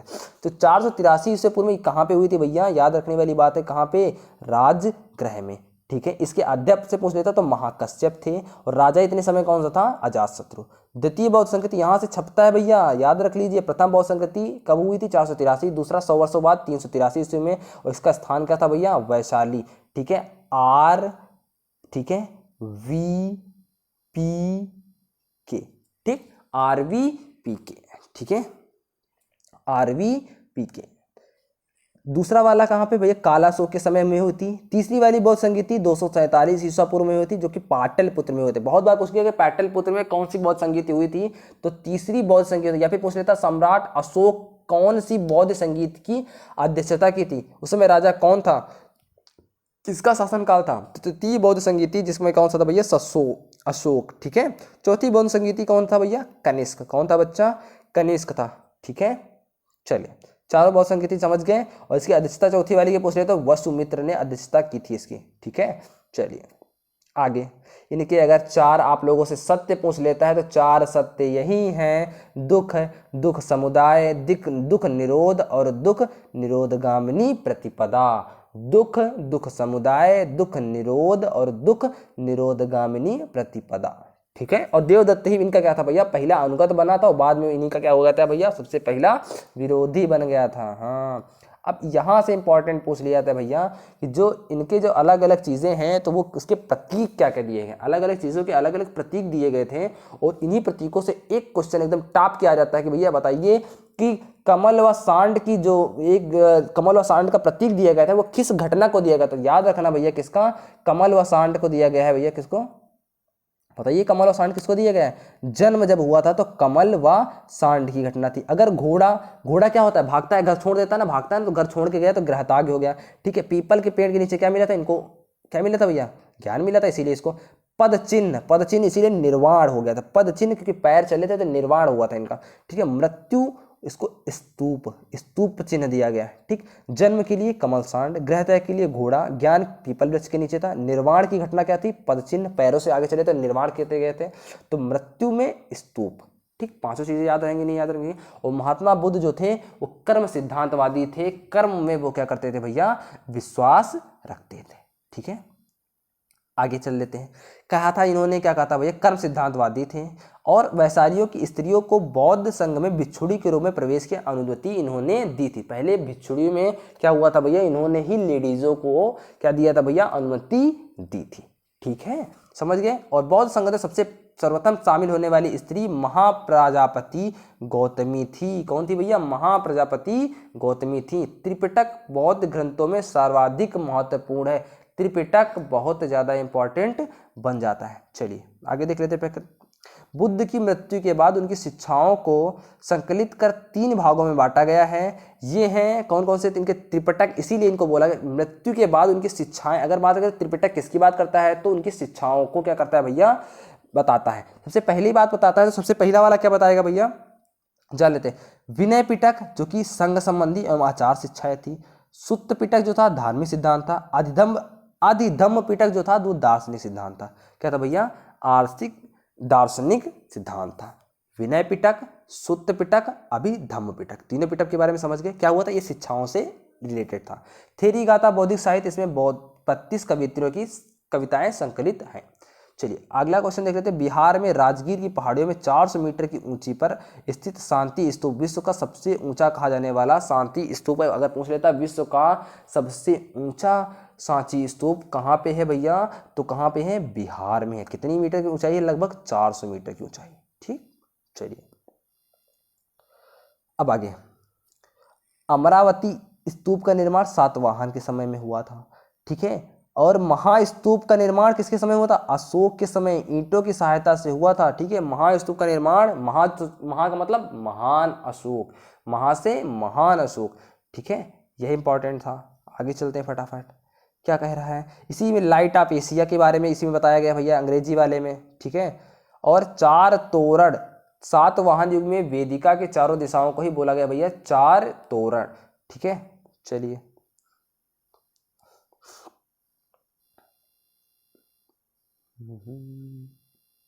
हाँ, उसके बाद यहाँ से सबसे ज़्यादा इंपॉर्टेंट बात आई थी भैया, बौद्ध धर्म में अंगुत्तर निकाय में 16 महाजनपद थे और 16 महाजनपद में से मल्ल एक क्या था? महाजनपद था। आप लोगों से पूछ लेता था 16 महाजनपदों में से मल्ल भी इनका क्या था भैया? अंगुत्तर निकाय में एक इनका बौद्ध ग्रंथ में भी था, मल्ल का क्या नाम था। ठीक है, चलिए कनिष्क के दरबार में कौन कौन आया था? आप लोगों को याद रखना भैया, ह्वेनसांग के समय और कनिष्क के दरबार में वासुमित्र, अश्वघोष और चरक थे। ह्वेनसांग ने संसार की 4 मार्गदर्शक शक्तियों में से एक कहा है। ह्वेनसांग ने ही उसे संसार की 4 मार्गदर्शक शक्तियों में से एक कहा है। ठीक है, चलिए अब लगभग हमारा क्या हो चुका है भैया? हमारा बौद्ध धर्म क्या हो चुका है? स्वाहा, तृतीय अध्याय स्वाहा। ठीक है, चलिए अब आगे चलते हैं। जैन धर्म, बिल्कुल आप लोग अपना धैर्य बनाए रखें, धैर्य के साथ पढ़ते रहें, बिल्कुल अंत तक जाएं, आपको पूरा यहाँ से ज्ञान देखने को मिलेगा। आप लोग खाली बस समय बनाए रखना है। चलिए आगे फटाफट देख लेते क्या है। जैन धर्म महावीर जीवनी, क्योंकि यही सारे जो आगे वाले टॉपिक हैं ये थोड़ा सा इजी नहीं है, थोड़ा सा कैसे हो जाते, थोड़ा सा यहाँ से याद रखने वाली चीज़ें ज़्यादा बन जाती हैं और ये थोड़े से बड़े टॉपिक हैं। ठीक है, तो जैन धर्म में सबसे बड़ी बात आपको याद रखनी, प्रथम तीर्थंकर कौन थे? तो प्रथम तीर्थंकर थे ऋषभदेव। पार्श्वनाथ जो थे वो कौन से थे? 23वें थे। ठीक है, जिनका जन्म वाराणसी में हुआ था और महावीर स्वामी से 225 वर्ष पहले 1850 ईस्वी में हुआ था। महावीर स्वामी का जन्म आप लोगों से पूछा था तो कुंडग्राम में हुआ था। ठीक, लगभग 599 ईस्वी में। महावीर की माता नाम था त्रिशला, जो कि वैशाली के लिच्छवी गणराज्य की क्या थी भैया? राजकुमारी थी। ठीक है, प्रमुख चेटक की क्या थी भैया? बहन थी। ठीक, उसके बाद क्या था? महावीर की पत्नी का नाम था यशोदा। उनसे प्रियदर्शना नामक एक क्या हुई थी भाई? पुतनी हुई थी। प्रियदर्शना का विवाह जमाली के छत्री से हुआ, जमाली नाम की छत्री से हुआ था। ठीक, चलिए जमाली बाद में उन्हीं का क्या बन गया था? शिष्य था, इसीलिए उसकी शादी करा दी गई। अब यहाँ से प्रतीक चिन्ह बहुत पूछे जाते हैं। बैल भैया किसका प्रतीक चिन्ह था? ऋषभदेव का था। ठीक है, हाथी किसका था? अजातिनाथ दूसरा था। अष्टनेम 22वें नंबर के थे, जो कि शंख हो गया था उनका प्रतीक। अब पार्श्वनाथ, पार्श्व से ही याद रखा, नाथ लिखा है तो नाथ का मतलब कैसा होगा? सर पर होगा। महावीर महान है तो समझ लो कि क्या हो जाएगा? शेर उसमें आ जाएगा। समझ गए? नहीं समझ गए? इतनी बातें याद रखनी है। आगे चलते हैं फटाफट। आगे याद रखने वाली बात क्या है भैया? हाँ, जैन धर्म में पूर्ण ज्ञान के लिए कैवल्य शब्द का प्रयोग किया। किसका प्रयोग किया गया भैया? कैवल्य का प्रयोग किया। तो महावीर स्वामी को 12 वर्षों की कठोर तपस्या साधना के बाद क्या हुआ था भैया? ज्ञान की प्राप्ति हुई थी। ठीक, आगे चलते हैं फटाफट। Important question. अगर तुमसे पूछ लेता है भैया कौन सी नदी के किनारे, तो ऋजुपालिका नदी के किनारे। किसकी नदी के किनारे? ऋजुपालिका नदी के किनारे। किस वृक्ष के नीचे? साल के वृक्ष के नीचे। किसके वृक्ष के नीचे? साल के वृक्ष के नीचे। इसीलिए ये क्या कहलाया भैया? केवलीन कहलाए। कैवल्य, कैवल्य का मतलब पूर्ण ज्ञान पाया गया था कब? साल के वृक्ष के नीचे। इनको कितने वर्ष? 9 वर्ष। ठीक, 6 वर्ष में किसको ज्ञान प्राप्ति हुई थी भैया? बुद्ध जी को हुई थी। ठीक, जैन धर्म के मोक्ष के 3 साधन थे। कौन सा? सम्यक दर्शन, सम्यक चरित्र, सम्यक ज्ञान। ये 3 ही साधन इनकी मोक्ष के थे। अगर आप लोगों से 5 महाव्रत पूछ लेता है तो अहिंसा, अहिंसा, सत्य, ब्रह्मचर्य, अस्तेय एवं अपरिग्रह। कैसे थे भैया? अहिंसा, अहिंसा का मतलब जीव की हत्या न करना। सत्य मतलब सदा सत्य बोलना। अपरिग्रह मतलब क्या होता है? संपत्ति इकट्ठा न करना, कोई भी संपत्ति का संगठन न करना। अस्तेय मतलब चोरी न करना। ब्रह्मचर्य मतलब इंद्रियों को अपने वश में रखना। हाँ, कि नहीं दूसरे की लड़की देखा वैसे छेड़े छाड़े लगन। ठीक है, इंद्रियां वश में ही नहीं रहती हैं, हैं ऐसे ही है ना भैया। चलिए, जैन धर्म के गृहस्थों में 5 व्रत कैसे थे भैया? आड़ू व्रत के रूप में व्रत हैं। ठीक, महावीर स्वामी कौन से नंबर के थे? 24वें नंबर के थे। बिल्कुल एकदम देखो, सब कुछ एकदम आराम से याद होता जाएगा। अब देखो क्या हुई, इनके समय में कितनी संगतियां हुई? 2 संगतियां हुई। सबसे पहली संगति कौन सी हुई थी भैया? उनके समय में 483 ईस्वी में हुई थी। कब हुई थी भैया? 483 ईस्वी में उनके समय हुई थी। और इनके समय में कब हो रही है भैया? हाँ, 310 ईसा पूर्व में हुई थी। तो प्रथम वाली कहाँ से? पाटलिपुत्र में। अगर उसमें तुमसे पूछ लेता पहली वाली कहाँ पे हुई थी, तो RVP कौन सी? राजगृह में हुई थी। दूसरी वैशाली में हुई थी। फिर तीसरी पाटलिपुत्र में हुई थी। चौथी कहाँ पे हुई थी भैया? कश्मीर के कुंडलवन में उसमें हुई थी। तो पहली इसमें पाटलिपुत्र में हो रही है, दूसरी कहाँ पे भाई? वल्लभी। ठीक है, अध्यक्ष पहले वाले का स्थूल भद्र था, दूसरे वाले का क्षमा श्रवण था। ठीक, 6ठी शताब्दी में। चलिए, 14 पूर्व प्राचीनतम ग्रंथ है, नहीं इंपॉर्टेंट है। 12 अंगों में जैन सिद्धांतों का संकलन प्रथम जैन सभा में किया गया। चलिए आगे जो जो इंपॉर्टेंट है मैं बता रहा हूँ। अब यहाँ पे 16 महाजनपद, इतना इंपॉर्टेंट। इनकी राजधानियाँ हर बार एक पूछ लेता है भैया, एक की राजधानी बताइए। तो अंग लगा दे, चंपा का कह रही है? चंपा गाना गा रही है किसी? चंपा रानी गाना गा रही है, अंग लगा दे रे। समझ गए? तो चंपा की राजधानी कैसी थी भैया? हाँ, अंग की राजधानी थी भैया चंपा। मगध, मगध मतलब साम्राज्य ऐसा बहुत बड़ा था ना, तो साम्राज्य अगर बड़ा हुआ तो राज करेगा वो। मगध पर जो राज करेगा, क्या होगा? मगध पर जो राज करेगा, यानी राजगृह। ठीक, काशी का तो वाराणसी आप लोगों को पता है। वत्स, कौशाम्बी, तो कौशाम्बी का मतलब है अम्बी, अम्बी मतलब अम्बा, अम्बा मतलब अम्मा। और अम्मा से याद आ जाएगा भैया क्या? अम्मा से ही वत्स। कैसा आ जाएगा? अम्मा से ही वत्स। वज्जी, वज्जी मतलब वैशाली, वैशाली मतलब वैशाली। वज्जी ऐसे याद रखोगे, नाक में वज्जी वज्जी पहनती है ना, तो वैशाली ने क्या पहन रखे हैं भैया? वज्जी पहन रखे हैं। ठीक, और कौशल, साकेत। ठीक, अब देखो अगला वाला बहुत इंपॉर्टेंट है और तुम लोगों को ऐसे याद हो जाएगा। ठीक, अवंती, अवंती कैसे याद हो जाता? माहिष्मती सम्राट। कैसा था भैया? माहिष्मती सम्राट महारानी अवंती बाई, अवंतिका बाई ना। तो मल्ल की राजधानी आप लोगों को पता है, मल्ल। कुशीनगर, कुशी मतलब कुशीनगर। और पावा, कुशी मतलब कुश, कुशी मतलब क्या होता है? कुशीनगर मतलब कुश कहाँ पर होते हैं? जहाँ पे ज़्यादा फिर गंदगी होती है वहाँ पे कुशी उसी होती हैं, झाड़ियाँ उग जाती हैं बगल में, तो कुशी। मल्ल अगर तुम करोगे तो कुशीनगर। ठीक, पांचाल नहीं इंपॉर्टेंट है। चेदी इंपॉर्टेंट है। सोतितवती, कुरु, इंद्रप्रस्थ। मत्स्य का भी भैया है विराटनगर। ठीक, जो इंपॉर्टेंट चीजें मैं बता रहा हूँ आप लोगों को।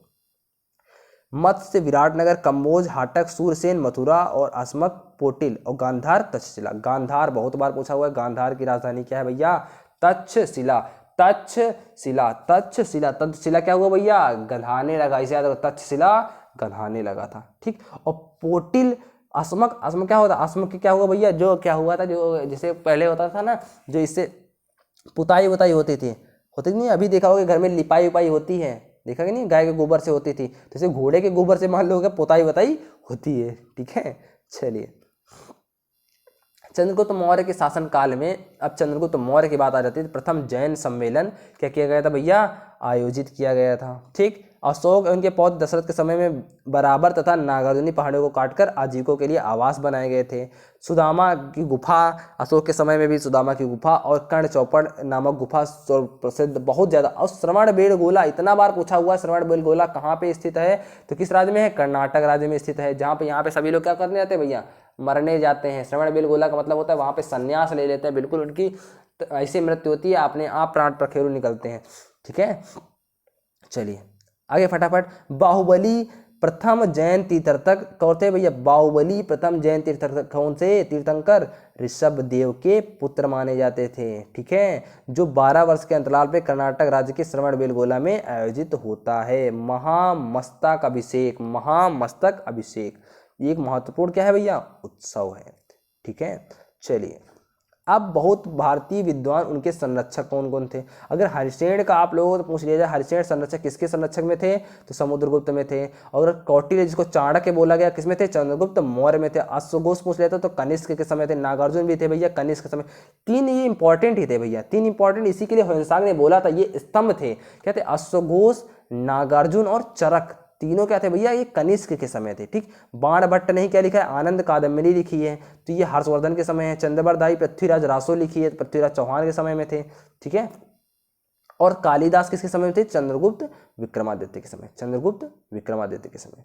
ठीक है, चलो अब बात आ जाती है भैया, एक और अध्याय समाप्त हो चुका है। तो एक और अध्याय समाप्त हो जाने का मतलब आप लोग समझ गए हैं भैया, मौर्य वंश हम लोग आ चुके हैं। तो मौर्य वंश में क्या क्या पढ़ लेते हैं, बस खाली थोड़ी सी बात पढ़ना है। वो भी किसके बारे में पढ़ना है? ज़्यादा से ज़्यादा वो पढ़ना है, वो भी सम्राट अशोक के बारे में। किसके बारे में? सम्राट अशोक के बारे में पढ़ना है फिलहाल, लेकिन उससे पहले भी हम थोड़ा सा चीज़ें पढ़ लेते हैं। तो मौर्य वंश के बारे में क्या पढ़ लें? तो मौर्य वंश किस सन से किस सन था? चंद्रगुप्त मौर्य की सबसे पहले मैं बात करूंगा। तो चंद्रगुप्त मौर्य कब था भैया? 322 से कहां तक भैया? 298 तक, ईस्वी पूर्व, ईसा पूर्व, यानी जीसस क्राइस्ट के मतलब जो ये मतलब ईसा पूर्व का मतलब क्या था? जीसस क्राइस्ट जो थे उनके जन्म के पहले थे। ठीक है, तो यहाँ पे क्या हुआ गया भैया कि चंद्रगुप्त मौर्य चाणक्य की सहायता से अंतिम नंद शासक जो था, उसी को घनानंद को ही मारा था ना भैया चंद्रगुप्त मौर्य ने, उसको पराजित करने के बाद 322 ईस्वी में मगध की गद्दी पर क्या हुआ था भैया? बैठ गया था। और चंद्रगुप्त दरबार में बहुत बार पूछा है भैया, सेल्यूकस का राजदूत आया था। सेल्यूकस का राजदूत क्या था भैया? मेगस्थनीज। इसी की पुस्तक थी भैया कौन सी? इंडिका। बहुत बार पूछा गया किसकी पुस्तक थी भैया? इंडिका। तो मेगस्थनीज की पुस्तक थी। किसके समय में आया था? तो चंद्रगुप्त मौर्य के समय में आया था। ठीक है, समझ गए नहीं समझ गए? चलिए अगला क्वेश्चन आगे की तरफ देखते हैं फटाफट। अब देखो, कौटिल्य जो चाणक्य की क्या थी? चाणक्य नीति पुस्तक अर्थशास्त्र की रचना है। चंद्रगुप्त मौर्य जैन धर्म के अनुयायी थे। चंद्रगुप्त मौर्य 298 ईस्वी में उपवास संलेखना प्रथा द्वारा शरीर को त्याग किया। वही संलेखना जो कि श्रवणबेलगोला में होती थी, संलेखना प्रथा। ठीक है, अब उसके बाद दूसरा आगे आते हैं। तो 298 से 273 ईस्वी तक कौन बैठा भैया? बिंदुसार बैठा। बिंदुसार किसके पापा थे भैया? अशोक चाचा के थे। किसके थे भैया? अशोक चाचा के थे। बिंबिसार थे कि बिंदुसार थे भैया? बताइए। बिंदुसार, बिंदुसार। ठीक है, तो बिंदुसार 298 ईस्वी में बैठा। ठीक है, इसको इसी को भैया अमित्र घात के नाम से जाना जाता था। ठीक, अमित्र घात के नाम से जाना जाता था। बस यहाँ से इतना ही इंपॉर्टेंट है। और यहाँ पे एक नाम होता टालमी द्वितीय। टालमी द्वितीय ने भी डायनोसिस नामक राजदूत बिंदुसार के दरबार में भेजा था। टालमी द्वितीय। अब हमारे आ जाते हैं भैया कौन? सम्राट अशोक। और सम्राट अशोक का बिल्कुल समय याद रख लेना आप लोग, 273 ईस्वी पूर्व से 232, 273 से 232। अशोक किसका पुत्र था? तो भैया तो बिंदुसार का पुत्र था। सबसे अगर बात की तो इसका राज्याभिषेक जो हुआ था वो 269 ईस्वी में हुआ था। ठीक, ईस्वी पूर्व में हुआ था। इससे पहले उज्जैन का क्या था भैया? ये राज्यपाल था। अशोक जो क्या था भैया?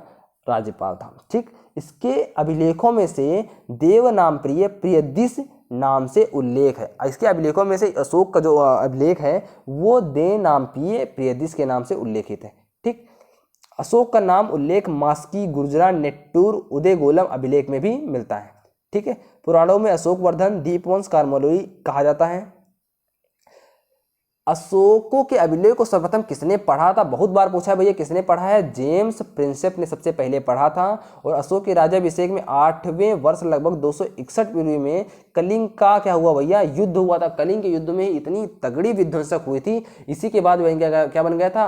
बौद्ध धर्म का क्या बन गया था भैया? अनुयायी बन गया था। अशोक के 13वें अभिलेख में क्या हुआ था भैया? कलिंग युद्ध के बारे में बताया जाता है। बहुत बार पूछा गया भैया कि कलिंग का युद्ध अशोक के कौन से अभिलेख में है? तो कौन से अभिलेख में भैया? 13वें अभिलेख में।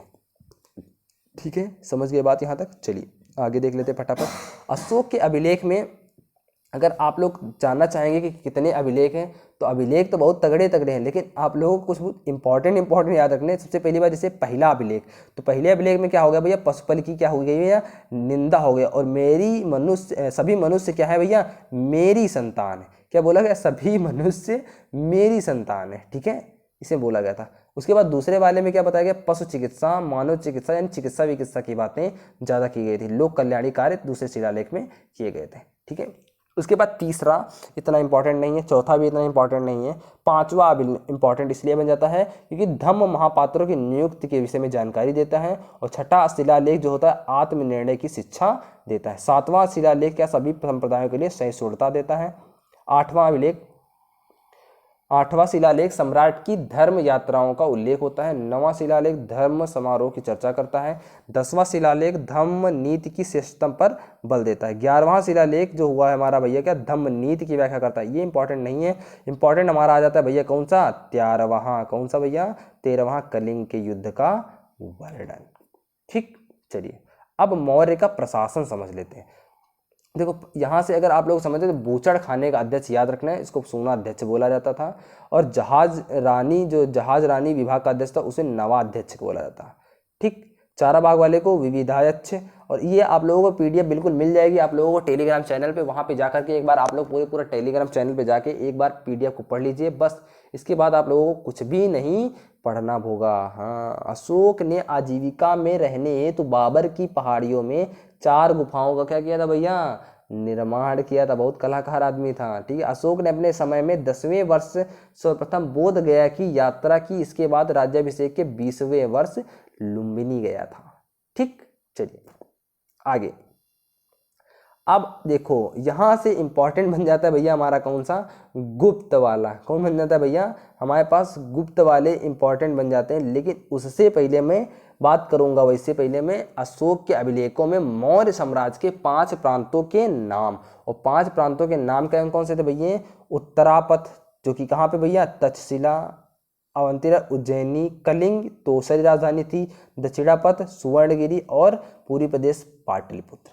ठीक, समझ गए कि नहीं समझ गए, अच्छी बात है, समझ गए तो अच्छी बात। एक दो बार बार बार देख लेना आप लोग, उत्तरापथ तक्षशिला, और ये वाला, और कलिंग वाला तोसाली, और कौन सा, पाटलिपुत्र वाला।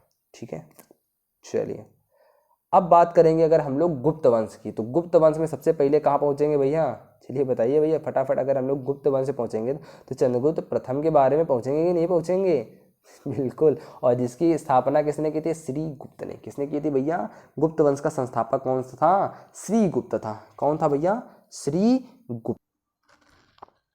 तो फटाफट अब जान लेते हैं चंद्रगुप्त प्रथम। अगर चंद्रगुप्त प्रथम अगर हम लोग बात करेंगे तो 319 ईस्वी से 350 ईस्वी। अब यहाँ से ईस्वी स्टार्ट है, कौन सी स्टार्ट है भैया, ये सब ईस्वी की बात हो रही है, ईसा पूर्व की बात नहीं है, गुप्त वंश ईस्वी है। ठीक है, तो चंद्रगुप्त प्रथम जो था भैया, वो क्या, चंद्रगुप्त प्रथम को ही गुप्त वंश का वास्तविक संस्थापक माना जाता था। क्यों वास्तविक माना जाता है भैया, कि इसी ने ही क्या किया था भैया, ज़्यादा काम किए थे। श्रीगुप्त तो खाली नामवश थे, है ना। तो इनके यहाँ पे ज़्यादा याद करने वाली बात नहीं है। जो मेन हमारे टॉपिक में है सबसे ज़्यादा, वो है हमारे पास कौन है भैया, वो है समुद्रगुप्त। और समुद्रगुप्त को बिल्कुल याद रखना है, इनका समय भी याद रखना, 350 से 375 ईस्वी। 350 से भैया 375 समुद्रगुप्त से बहुत बार क्वेश्चन बनता है। 5 क्वेश्चन बनने हैं, 5 क्वेश्चन कहाँ से भी बन सकता है, और 5 नंबर कहाँ से मिलते हैं आप लोगों को, ये जरूर देखने वाली बात है। इंपॉर्टेंट क्योंकि टॉपिक हम लोगों को बता दिए गए हैं, और उन्हीं टॉपिक से हम लोगों से बार बार पूछा जाएगा। समझ रहे नहीं समझ रहे। चलिए, तो समुद्रगुप्त में जो बोला गया है कि समुद्रगुप्त उत्तराधिकारी समुद्रगुप्त हुआ 350 ईस्वी में। ठीक, उसने आर्यावर्त तथा दक्षिणावर्त के 12 शासकों को पराजित किया था। इसी विजय के कारण समुद्रगुप्त को ही क्या बोला जाता था, कौन बताएगा, नेपोलियन। भारत का नेपोलियन बोला जाता था भैया समुद्रगुप्त को, समझ गए। ठीक है, और इन्हीं के समय कौन था, इनका दरबारी कवि था हरिसेन। कौन था भैया, हरिसेन था। कौन सा था भैया, हरिसेन था। प्रयाग प्रशस्ति इनकी लेखक थी, हरिसेन नहीं लिखे थे भैया, प्रयाग प्रशस्ति इसी के बारे में था, जिसमें समुद्रगुप्त के बारे में उल्लेख था। ठीक है, सर्वप्रथम भारतवर्ष का उल्लेख भी इसी में मिलता है, प्रयाग प्रशस्ति में। ठीक, चलिए आगे देखते हैं क्या है क्वेश्चन। कुछ नहीं, इंपॉर्टेंट है यहाँ पे, इंपॉर्टेंट बन जाता है ये, समुद्रगुप्त की दक्षिणापथ विजय को धर्म विजय की संज्ञा। ठीक है, और अपनी विजयों के उपरांत समुद्रगुप्त ने अश्वमेध यज्ञ किया, जिसका परिचय उसके सिक्कों, उत्तराधिकारों, अभिलेखों से प्राप्त होता है। अगर पूछ लेता भैया अश्वमेध यज्ञ किस शासक ने किया था, सबसे पहले किस शासक ने किया था, समुद्रगुप्त ने अश्वमेध यज्ञ किया था। ठीक है, समझ गए। समुद्रगुप्त के सिक्कों पर मुद्रित प्रतिरथ, आर्द पराक्रम, इन सब के बारे में इनका चरित्र में क्या का पूरा स्पष्ट वर्णन किया जाता है। ठीक है। समुद्रगुप्त प्रसन्न होने पर कुबेर एवं रुष्ट होने पर यमराज होने के समान थे, ये समझ लीजिए। ठीक है। और सबसे ज़्यादा अच्छा मेरा बात की जाता है तो सबसे अच्छा यही था, क्योंकि ये क्या था भैया, ये बहुत बड़ा कवि भी था, संगीतज्ञ था और विद्या का संरक्षक भी था। ठीक है। इसने सिक्कों पर उसे वीणा बजाते हुए चित्रित किया गया है, सिक्कों पर उसे वीणा बजाते हुए चित्रित किया गया, यानी क्या था भैया, संगीत प्रेमी था। क्या था भैया, संगीत प्रेमी था तथा कविराज की उपाधि प्रदान की। अगर पूछ लिया जाए कविराज की उपाधि किसको प्रदान की गई, तो समुद्रगुप्त को। ठीक है। उसके बाद दूसरा शासक कौन सा आता है, इसके बाद 350 से 375 के बाद आता है अगला 380 में कौन सा आता है, चंद्रगुप्त द्वितीय। तो चंद्रगुप्त द्वितीय क्यों, क्या क्या चीज़ें इनके बारे में इंपॉर्टेंट है, तो चंद्रगुप्त द्वितीय के बारे में सबसे ज़्यादा इंपॉर्टेंट जो तथ्य माना जाता है कि दिल्ली के कुतुब मीनार के पास खड़े एक लौह स्तंभ पर खुदे हुए अभिलेख में चंद्र नामक राजा की कीर्ति का वर्णन किया गया है, जिसकी पहचान चंद्रगुप्त द्वितीय से की जाती है। ठीक है, समझ गए। अब अगला जो आपको मेन इंपॉर्टेंट याद रखना है पॉइंट, ये उसने अपने पुत्र कुमार गुप्त का प्रथम का विवाह कदम्ब शासक कुत्सवर्मन की पुत्री से किया था। शकों पर विजय के उपरांत ही चंद्रगुप्त द्वितीय ने विक्रमादित्य की उपाधि धारण की। तो बहुत बार पूछा जाता है भैया, चंद्रगुप्त द्वितीय ने विक्रमादित्य की उपाधि कब धारण की, तो कब धारण की थी भैया, कब धारण की, शकों पर विजय के बाद। ठीक। आज चंद्रगुप्त द्वितीय में कौन कौन से 9 विद्वान थे, तो 9 विद्वान थे। कौन कौन सा था भैया, कालिदास था, धन्वंतरी था, क्षणक था, अमर सिंह था, शंकु, वेताल भट्ट था, घटवाणक था, वराह मिहिर था। इसको वराह मिहिर के बारे में खगोल विद बहुत ज़्यादा इसको बारे में ज्ञान था। ठीक है। एवं वार रुचि। ठीक। इसी के समय में चीनी यात्री कौन आया था भैया, इसी के समय में चीनी यात्री फायान भारत आया था। ठीक है, चीनी यात्री फायान भारत आया था। चलिए, अब यहाँ से एक पुस्तक, हो सकता है शायद ये सब ना पूछे, एक पुस्तक पूछ ले, तो पुस्तक क्यों छोड़ दे भैया, हम लोग पुस्तक क्यों छोड़ दें, अगर पूछा जाएगा तो पुस्तक पढ़ लेंगे फटाफट। चलिए, ऋतु संहार कालिदास की तो पुस्तक एकदम रट लो, चाहे हिंदी में हो, चाहे हिस्ट्री में हो, चाहे कहीं भी हो। तो ऋतु संहार, मेघदूत, कुमार संभव, मालविकाग्निमित्रम, अभिज्ञान शाकुंतलम सब किसकी भैया, कालिदास। मुद्रा राक्षस, विशाख दत्त। ठीक, विशाख दत्त की, देवी चरित्र भी है, दांडेन, 10 कुमार चरित्र, हर्षचरित और कादम्बरी थोड़ी देर पहले बोला था भैया किसकी है, बाणभट्ट की है। पंचतंत्र विष्णु शर्मा।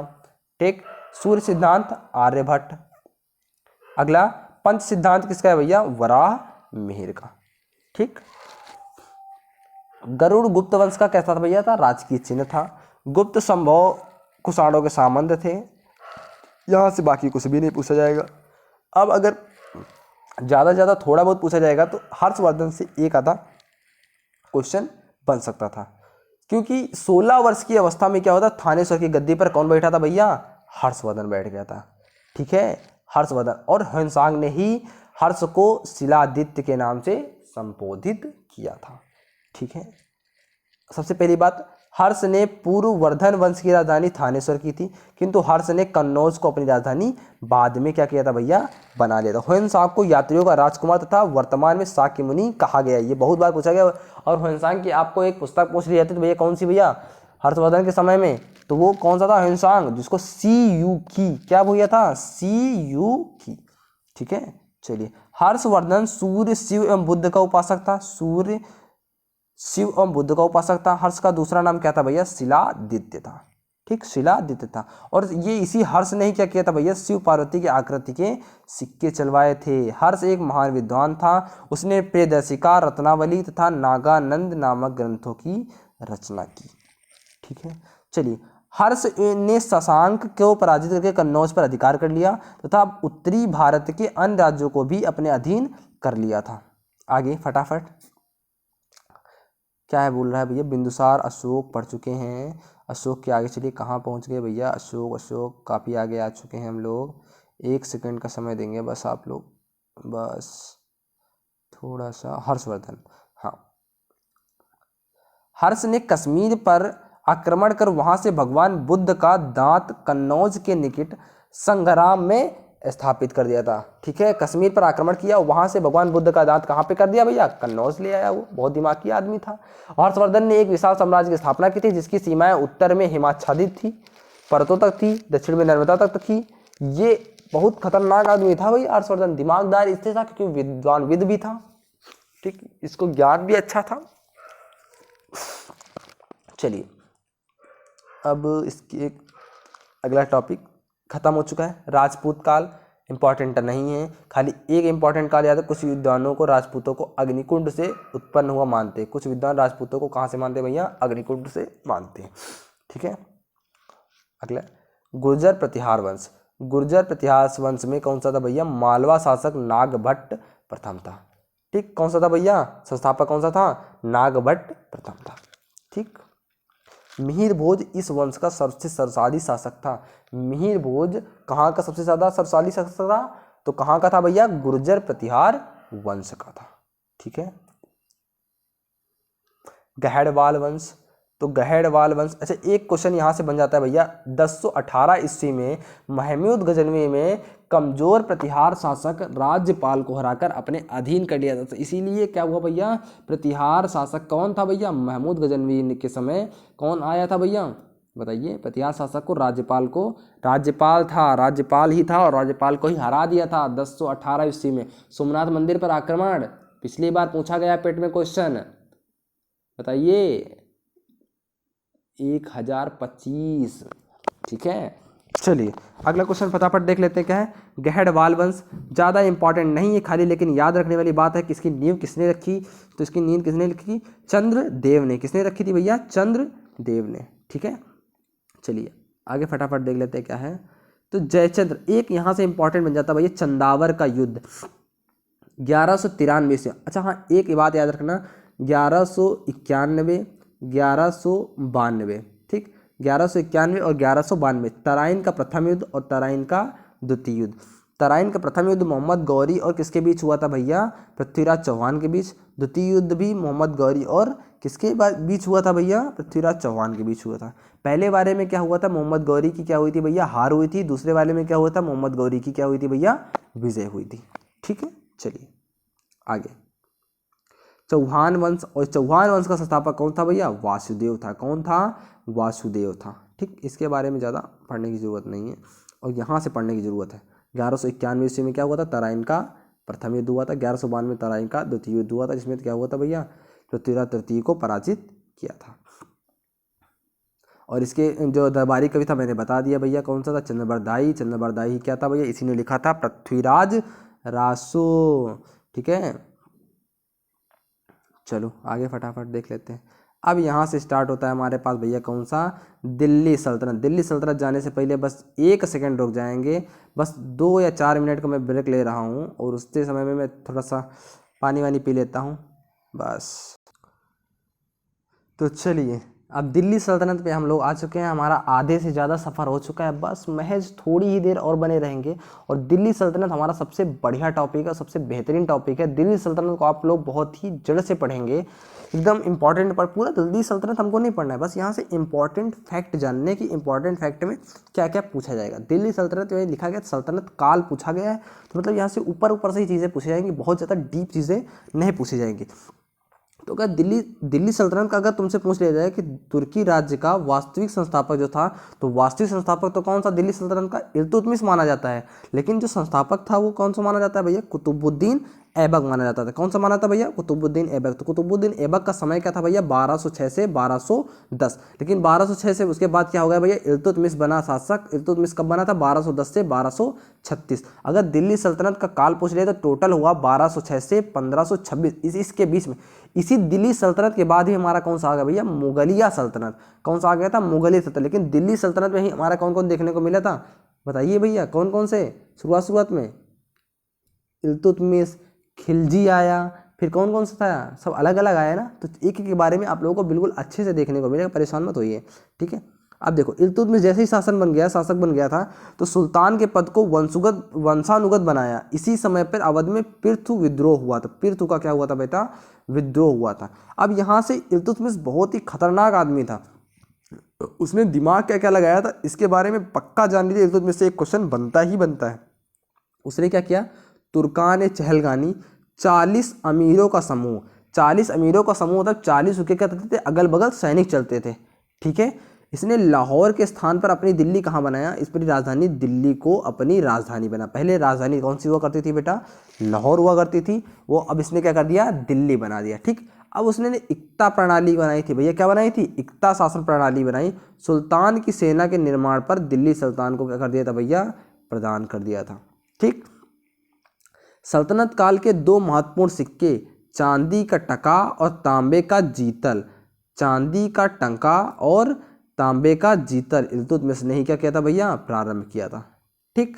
इल्तुतमिश के बाद उसका पुत्र रुकनुद्दीन फिरोज दिल्ली का सल्तनत गद्दी पर बैठा, किंतु तुर्की अमीरों ने रुकनुद्दीन को हटाकर रजिया को सिंहासन पर आसीन किया। जैसा कि कहा जाता था कि रुकनुद्दीन जो था उसकी इल्तुतमिश की जो माँ थी, इल्तुतमिश के माँ को बोल रहे हैं, रुकनुद्दीन की जो माँ थी वो क्या थी, उन्होंने बनाया था, बैठाया था, लेकिन क्या था, उसको असलियत में रजिया सुल्तान को ही क्या बनना चाहिए था, उनको वहाँ का शासक बनना चाहिए था। रजिया सुल्तान ही पहली क्या थी भैया, दिल्ली सल्तनत की महिला शासिका। अगर आप लोगों से पूछ लिया था तो महिला शासिका कौन थी भैया, रजिया सुल्तान थी। कौन थी भैया, रजिया सुल्तान थी। अगर रजिया सुल्तान की बात की जाए तो रजिया सुल्तान की हत्या कर दी गई थी भैया 13 अक्टूबर 1240 ईस्वी में रजिया सुल्तान की क्या कर दी थी, हत्या कर दी गई थी, ठीक। उसके बाद कौन आया भैया, सबसे इंपॉर्टेंट आदमी आया भैया, कौन सा, बलबन। इल्तुतमिश का गुलाम था भैया, जो क्या था भैया, बलबन। और बलबन ने ही क्या बनाया, एक एक एक सर पर इक्ता ताज वाली प्रथा स्टार्ट हो गई थी। बलबन ने ही यहाँ पे चहल तुर्गानी का दमन कर दिया था, ठीक है। इसने क्या कर दिया था, तुर्कान ए चहलगानी का दमन कर दिया था। रक्त एवं लौह की नीति इसने अपनाई थी भैया, अगर हमारा एक आदमी मरा है तो 4 आदमी को निपटा दो, ठीक। 1266 ईस्वी में कहा था, कौन सा भैया, बलबन, ठीक। बस इतनी इंपॉर्टेंट बातें थे। बलबन ने एक सैन्य विभाग की स्थापना की जिसको दीवाने अर्ज की स्थापना बोली जाती है, ठीक। नवरोज एक त्यौहार था, क्योंकि ये पता क्या था, ये बहुत मतलब एक ऐसा अय्यास आदमी था, इसको विदेशी चीज़ें बहुत ज़्यादा पसंद थी, तो विदेशों में नवरोज की प्रथा बहुत ज़्यादा प्रचलित थी, तो नवरोज का प्रथा का यहाँ भी प्रचलन इसने स्टार्ट कर दिया। अब हमारे भाई साहब आते हैं आगे, खिलजी। तो खिलजी धर्म के संस्थापक भैया बताइए कौन से, खिलजी के हैं फिरोज, कौन से भैया, जलालुद्दीन फिरोज खिलजी, ठीक है, जलालुद्दीन फिरोज खिलजी हैं, ठीक है। मुसलमानों का दक्षिण भारत पर आक्रमण जलालुद्दीन खिलजी के समय देवगिरी के शासक रामचंद्र देव पर हुआ, लेकिन जलालुद्दीन खिलजी की बात इतना इंपॉर्टेंट नहीं है। जो उसके बाद कौन आता भैया, जलालुद्दीन खिलजी के भतीजे अलाउद्दीन खिलजी, जिसने उसी की क्या कर दी थी भैया, हत्या कर दी थी, और वो क्या कर दी थी, क्या था, दिल्ली की गद्दी पर बैठ गया था। कब, कौन सी सन की ईस्वी थी, 1296 ईस्वी थी, कैसा भैया, 1296 ईस्वी था, ठीक। अलाउद्दीन ने क्या क्या इंपॉर्टेंट काम किया, ये इंपॉर्टेंट जानने वाली बात होती है, नगद वेतन देना, और इसने इसी के समय पे स्थायी सेना बनी थे, और घोड़ा दागने की प्रथा और सैनिकों का हुलिया लिखने की प्रथा आरंभ इसी ने किया। यानी सेना की बात जो इंपॉर्टेंट की थी, वो नगद वेतन भी यहीं से देना स्टार्ट किया था, घोड़ा दागने की प्रथा भी स्टार्ट की थी। ये सब कहाँ पे इंपॉर्टेंट हुआ था, अलाउद्दीन खिलजी के समय में, ठीक। अलाउद्दीन खिलजी ने अलाई दरवाजा, सिरी का किला और 1000 खंबा महल का भी क्या किया था भैया, निर्माण किया था, ठीक। अलाउद्दीन खिलजी ने ही सिकंदर द्वितीय की उपाधि धारण की थी। सिकंदर द्वितीय यानी कहता था, अलाउद्दीन खिलजी बोलता था कि एक ऐसा आदमी था, ये दक्षिण भारत में भी इसने क्या किया है, विजय प्राप्त किया है, ठीक। बाजार नियंत्रण के लिए भी इसने क्या किया भैया, बहुत सारी चीज़ें सुधार किया, बाजार नियंत्रण में भी किया था, सैनिकों को नगद वेतन दिया, बताया भैया। मुबारक शाह खिलजी ने स्वयं को खलीफा घोषित किया तथा इस्लाम खतरे में है के नारे लगाए थे, ठीक। तो खिलजी के बारे में अब हम लोगों ने जान लिया है। तो अब 1296 से 1319 तक तो ये थे, 1320 से हमारे बन गए भैया तुगलक वंश आया। क्या होगा भैया, तुगलक। गुल खिला तो लोदी आए, गुल खिला तो सबसे पहले गुलाम, गुल, ठीक, खिला तो लोदी आए, तो लोदी मिले, आए या फिर मिले। गुलाम वंश, खिलजी वंश, तुगलक वंश और लोदी वंश। बाद में कौन आया था, हाँ बताइए भैया, लास्ट में एकदम तुगलक वंश के बाद। चलिए भैया, तुगलक वंश के बाद आप लोग बताएंगे कमेंट करके फटाफट। तुगलक वंश के बारे में आप हम लोग जान जाते हैं। तुगलक वंश में क्या हुआ भाई, गाजी मलिक ने 1920 ईस्वी में तुगलक वंश की स्थापना की थी, ठीक। गयासुद्दीन तुगलक नाम से सिंहासन पर बैठा था, गाजी मलिक इसका नाम था। इसके समय में सबसे इंपॉर्टेंट काम ये होता कि नहरों का निर्माण हुआ था। क्या हुआ था भैया, नहरों का निर्माण इसी के शासनकाल में हुआ था। दिल्ली के समीप तुगलकाबाग नामक स्थान पर एक नया नगर स्थापित किया गया था। गियासुद्दीन तुगलक के समय जूना खां मोहम्मद बिन तुगलक के नाम से गद्दी पर बैठा। जूना खां, गियासुद्दीन तुगलक के बाद जूना खां मोहम्मद, जूना खां किसको बोला जाता है, मोहम्मद बिन तुगलक को बोला जाता है भैया, किसको, मोहम्मद बिन तुगलक को ही जूना खां बोला जाता था। और मोहम्मद बिन तुगलक के समय में अफ्रीकी यात्री कौन आया था भैया, इब्न बतूता। हाँ, इब्न बतूता क्या आया था भैया, भारत आया था। ठीक, इसने साकेतिक मुद्रा का प्रचलन आरंभ करवाया था। दोआब में वृद्धि, दोआब में वृद्धि यानी कर में वृद्धि, दोआब कर, ऐसा लगता था इसको क्या करते थे भैया, कर में वृद्धि कर देती, क्योंकि भैया सिंचाई विचाई के काम करवाता था और उसी में वृद्धि भी करवा रहा था वो, इसलिए ये थोड़ा सा कम सफल हुआ था। मोहम्मद बिन तुगलक ने एक कृषि विभाग की स्थापना की, अकाल संहिता तैयार करवाई तथा अकालग्रस्त कृषकों को सोनगर शरण प्रदान किया। अच्छा, ये बहुत दिमागदार आदमी था। जहाँ पे जैसे मतलब जहाँ पे उर्वरकता ज़्यादा होती थी तो वहाँ पे वो ज़्यादा ऋण लेता था, कर लेता था, और जहाँ पे उर्वरकता कम होती थी तो वहाँ पे कैसा लगाता था, वहाँ पे दूसरा कर लगाता था, तो वहाँ पे कम कर लेता था, तो इसलिए इसको थोड़ा सा अच्छा माना जाने लगा था। ठीक है, चलिए। मोहम्मद बिन तुगलक के बाद उसका भाई फिरोज शाह तुगलक गद्दी पर बैठा। उसने ब्राह्मणों पर भी क्या कर दिया भैया, ब्राह्मणों पर भी जजिया कर लगा दिया। उसने जौनपुर तथा दिल्ली में फिरोजाबाद नगर की स्थापना की। अगर पूछ लेता भैया फिरोजाबाद तथा दिल्ली में, जौनपुर तथा दिल्ली में फिरोजाबाद नगर की स्थापना किसने की थी, वो किसने की थी भैया, बताइए फटाफट बताइए। फिरोज शाह तुगलक के नाम पे ही बताइए फिरोजाबाद नगर की स्थापना हुई थी। ठीक है, फिरोज तुगलक ने शसगानी नामक सिक्का चलवाया था। इसने एक विभाग दीवान खैरात, क्या भैया, दीवान खैरात स्थापित किया। एक रोजगार दफ्तर की स्थापना की, इसको बोला गया था दीवान खैरात। ठीक, गुल खिला तो शायद लोधी, सैयद वंश आ गया, सैयद वंश मतलब आ गया, गुल खिला तो सैयद लोधी आए। तो सैयद वंश 1414 से 1451, 1414 से 1451। सबसे पहले कौन सा आया भैया, 1206 से, बताइए 1206 था, कुछ नहीं याद ना, 1296 में आया था भैया, कौन, अलाउद्दीन खिलजी। कौन आया था भैया, अलाउद्दीन खिलजी। ठीक है, अच्छी बात है। चलिए एक सेकंड फटाफट हम लोग जल्दी से देख लेते हैं किस किस सन में आया था। तो 1206 ईस्वी में आया था कुतुबुद्दीन ऐबक। उसके बाद हम लोगों ने देखा था उसके बाद कौन बन गया था, 1210 ईस्वी में इल्तुतमिश के आसपास बन गया था। 1225 ईस्वी के आसपास लगभग बन गई थी रजिया सुल्तान, जो कि 1240 में इनकी मृत्यु हो गई थी। फिर हमारा बलबन बना था। फिर बलबन के बाद कौन बन गया भैया, बलबन की रक्त और लौह की नीति अपनाई थी इसी ने। फिर बलबन के बाद क्या हुआ था, फिर खिलजी वंश आया था हमारा। खिलजी वंश 1290 से आया था, वो भी कहाँ तक, 1320। तो 1206 से कितने तक की बात करता है भैया, 1206 से 1290 तक, 1206 से 1290 तक, 1290 से 1320। लेकिन सबसे ज़्यादा काम इसमें अलाउद्दीन खिलजी ने ही किए हैं। ठीक, तीसरे वाले में तुगलक वंश 1320 से 1414, सबसे बड़ा शासनकाल इसी का ही माना जाता है। ठीक है, सबसे बड़ा शासनकाल इसी का माना जाता है। फिर उसके बाद सैयद वंश, लास्ट में हमारा कौन सा जाएगा भैया, लोधी वंश, और यहीं से हमारा क्या हो जाएगा, दिल्ली वंश, दिल्ली सल्तनत काल खत्म। सैयद वंश में कोई इंपॉर्टेंट चीज़ें नहीं थी, इसमें खाली एक नाम इंपॉर्टेंट था। सैयद वंश के शासक मुबारक शाह ने सैयद वंश के शासक मुबारक शाह ने शाह की उपाधि धारण की थी। किसकी भैया, शाह की उपाधि धारण की। यहाँ पे अलाउद्दीन आलम शाह इस वंश का अंतिम शासक था। ठीक है, उसके बाद लोधी वंश 1451 से 1526। लोधी वंश की स्थापना अगर आप लोग पूछ लेते तो बहलोल लोधी ने की। किसने की भैया, बहलोल लोधी ने की। बहलोल लोधी ने अफगानों की महत्वपूर्ण शाखा सहुरवेल से संबंधित वो बहलोल प्रकार के सिक्के चलवाए, बहलोली प्रकार के सिक्के चलवाए। ठीक है, बहलोल लोधी की प्रमुख सफलता जौनपुर राज्य को दिल्ली सल्तनत में शामिल कर लिया था। बहलोल लोधी के बाद सिकंदर लोधी जो आया था वो गद्दी पर बैठा। सिकंदर लोधी ने आगरा की स्थापना की। आप लोगों को याद रखना भैया, सिकंदर लोधी ने क्या किया भैया, आगरा की स्थापना की थी। सिकंदर लोधी ने नाप के लिए एक पैमाना जिसको गजे सिकंदरी प्रारंभ करवाया, जो प्रायः 30 इंच का होता था। ठीक है, चलिए आगे फटाफट देख लेते क्या है। सिकंदर लोधी के स्वयं के आदेश के अनुसार फारसी अनुवाद कराया गया, इंपॉर्टेंट है सिकंदर लोधी।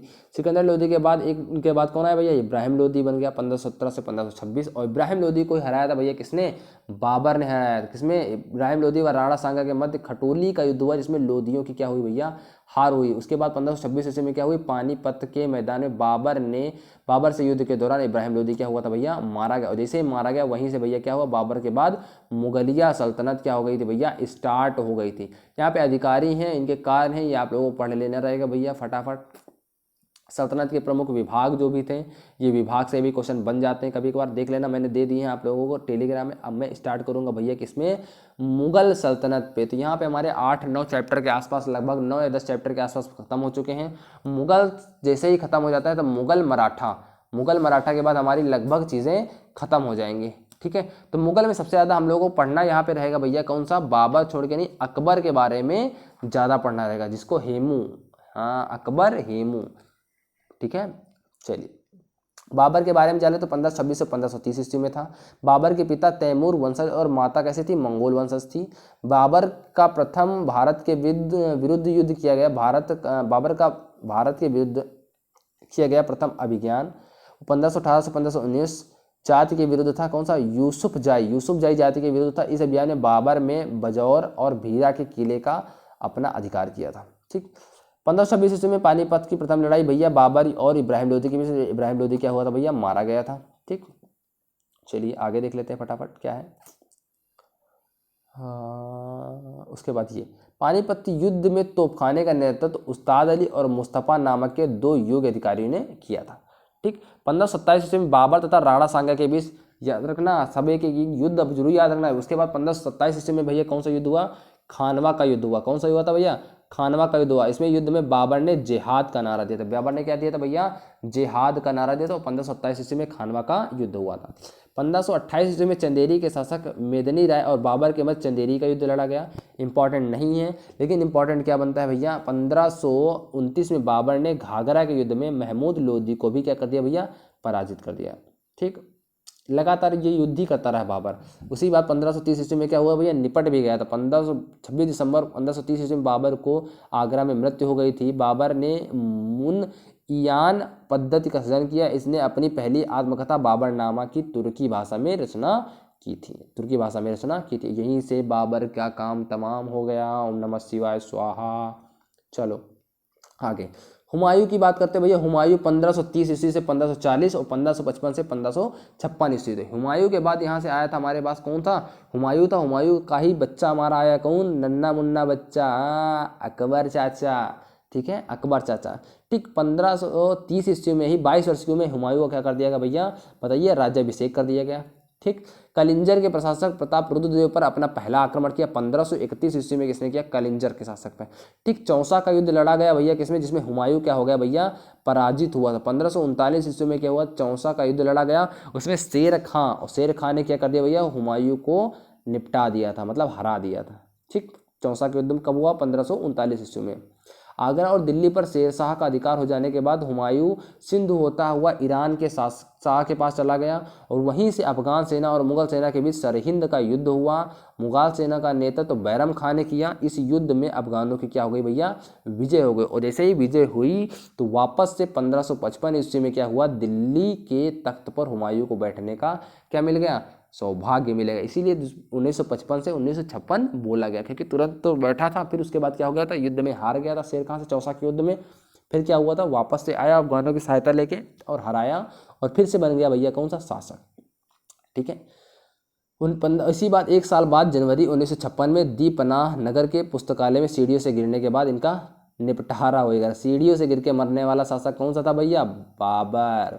ठीक, अब हमारे महान शासक कौन सा आते हैं भैया, अकबर। अच्छा वैसे तो मैं चाहता हूँ कि फिलहाल इन लोगों के बारे में ना ही पढ़ाया जाए तो ज़्यादा अच्छी बात है। ब्रिटिश शासक वगैरह के बारे में ना ही पढ़ाया। इतिहास किसके बारे में होना चाहिए, हमारा इतिहास होना चाहिए नहीं होना चाहिए, इतिहास हमारा होना चाहिए। हम लोग अंग्रेज़ों के बारे में पढ़ते हैं, क्यों पढ़ते हैं, हमें अपने लोगों के बारे में पढ़ना है। ठीक, वो ज़्यादा सही लगता है मुझे। आप लोग क्या राय है, कमेंट करके जरूर बताएं। चलिए, अकबर का नाम सबसे पहले पूछ लिया जाता है 14 फरवरी 1956 ईस्वी में पंजाब के कलानौर नामक स्थान पे क्या हुआ था भैया, राज्याभिषेक हुआ था। अकबर के बचपन का नाम जलाल था। ठीक, अकबर के शिक्षक का नाम अब्दुल लतीफ़ था। 1556-1560 ईस्वी में बैरम खां के संरक्षण में ही इनका क्या हुआ था, इनका संरक्षण किया गया था। बैरम खां ने ईमानदारी के कारण उसे खाने खाना की उपाधि से क्या किया था भैया, ईमानदारी की वजह से ही बैरम खां को खाने खाना की उपाधि से सम्मानित किया। बैरम खां ही छोटे से इसके रखवाली करते आए। ठीक है, क्योंकि छोटी ही उम्र में क्या बन गया था भैया, समझिए, शासक बन गया था। 1556 में अकबर और हेमू के बीच पानीपत का द्वितीय युद्ध। 1526 में पहला हुआ, दूसरा 1556 ईस्वी में हुआ। ठीक, फलतः अकबर को दिल्ली व आगरा का शासक घोषित कर दिया गया। 1556 ईस्वी में इसने क्या कर दिया, हेमू को हरा दिया था। हेमू विक्रमादित्य की उपाधि धारण करने वाला भारत का 14वां शासक था और विक्रमादित्य की कैसे क्या उपाधि धारण कर ली थी उसने, बड़े खतरनाक आदमी और हरा भी दिया इसने। अकबर 1562 ईस्वी में दास प्रथा, 1563 में तीर्थ यात्रा कर तथा 1564 में जजिया करके समाप्ति कर दिया। बहुत इंपॉर्टेंट चीज 1562, 1563, 1564, एक साल में 1562 ईस्वी में दास प्रथा, 1563 में तीर्थ कर यात्रा और 1564 ईस्वी में जजिया कर को ही समाप्त कर दिया था। ठीक, 1567 ईस्वी में अकबर ने चित्तौड़ विजय के उपलक्ष्य में फतहनामा किया। ठीक, अकबर ने गुजरात विजय की स्मृति में फतेहपुर सीकरी में एक बुलंद दरवाजा बनवाया था। फतेहपुर सीकरी में क्या बनवाया भैया, बुलंद दरवाजा बनवाया। अकबर ने धार्मिक विषयों पर वाद विवाद के लिए 1575 ईस्वी में एक इबादत खाना की भी स्थापना की थी, 1575 ईस्वी में। ठीक, 1579 ईस्वी में क्या किया गया, अकबर ने मजहरनामा की क्या की भैया, घोषणा की थी। मजहर नामक दस्तावेज प्रारूप शेख मुबारक ने तैयार किया था। 1582 ईस्वी में अकबर ने सभी धर्मों में सामंजस्य स्थापित करने के लिए तौहीद इलाही या दीन इलाही नामक एक धर्म प्रवर्तित किया। ठीक है, 1582 ईस्वी में किया था इसने, इंपॉर्टेंट वाली बात है। और सबसे ज़्यादा इंपॉर्टेंट यहाँ पे बन जाता है सलीम चिश्ती। ठीक, सलीम चिश्ती था जो सूफी मत से आस्था जताते हुए अकबर ने चिश्ती संप्रदाय को प्रसन्न किया और शेख सलीम चिश्ती का ये परम भक्त बन गया था। ठीक, 1583 ईस्वी में अकबर ने एक नए कैलेंडर इलाही संवत को क्या कर दिया था भैया, जारी कर दिया था। कब जारी किया था, 1583 ईस्वी में जारी कर दिया था। ठीक, अगला क्वेश्चन क्या बोल रहा है, यहाँ पे अकबर के दरबारी लेखक अबुल फजल ने क्या लिखा भैया, अकबरनामा लिखा था। बाबरनामा बाबर ने खुद लिखा था, लेकिन यहाँ पे अबुल फजल ने अकबरनामा लिखा था। ठीक, 4 बाग बनाने की प्रथा अकबर ने शुरू की थी। अकबर वाद्य यंत्र नगाड़ा बजाने का बहुत ज़्यादा शौकीन, नौटंकी वाला था अकबर साला।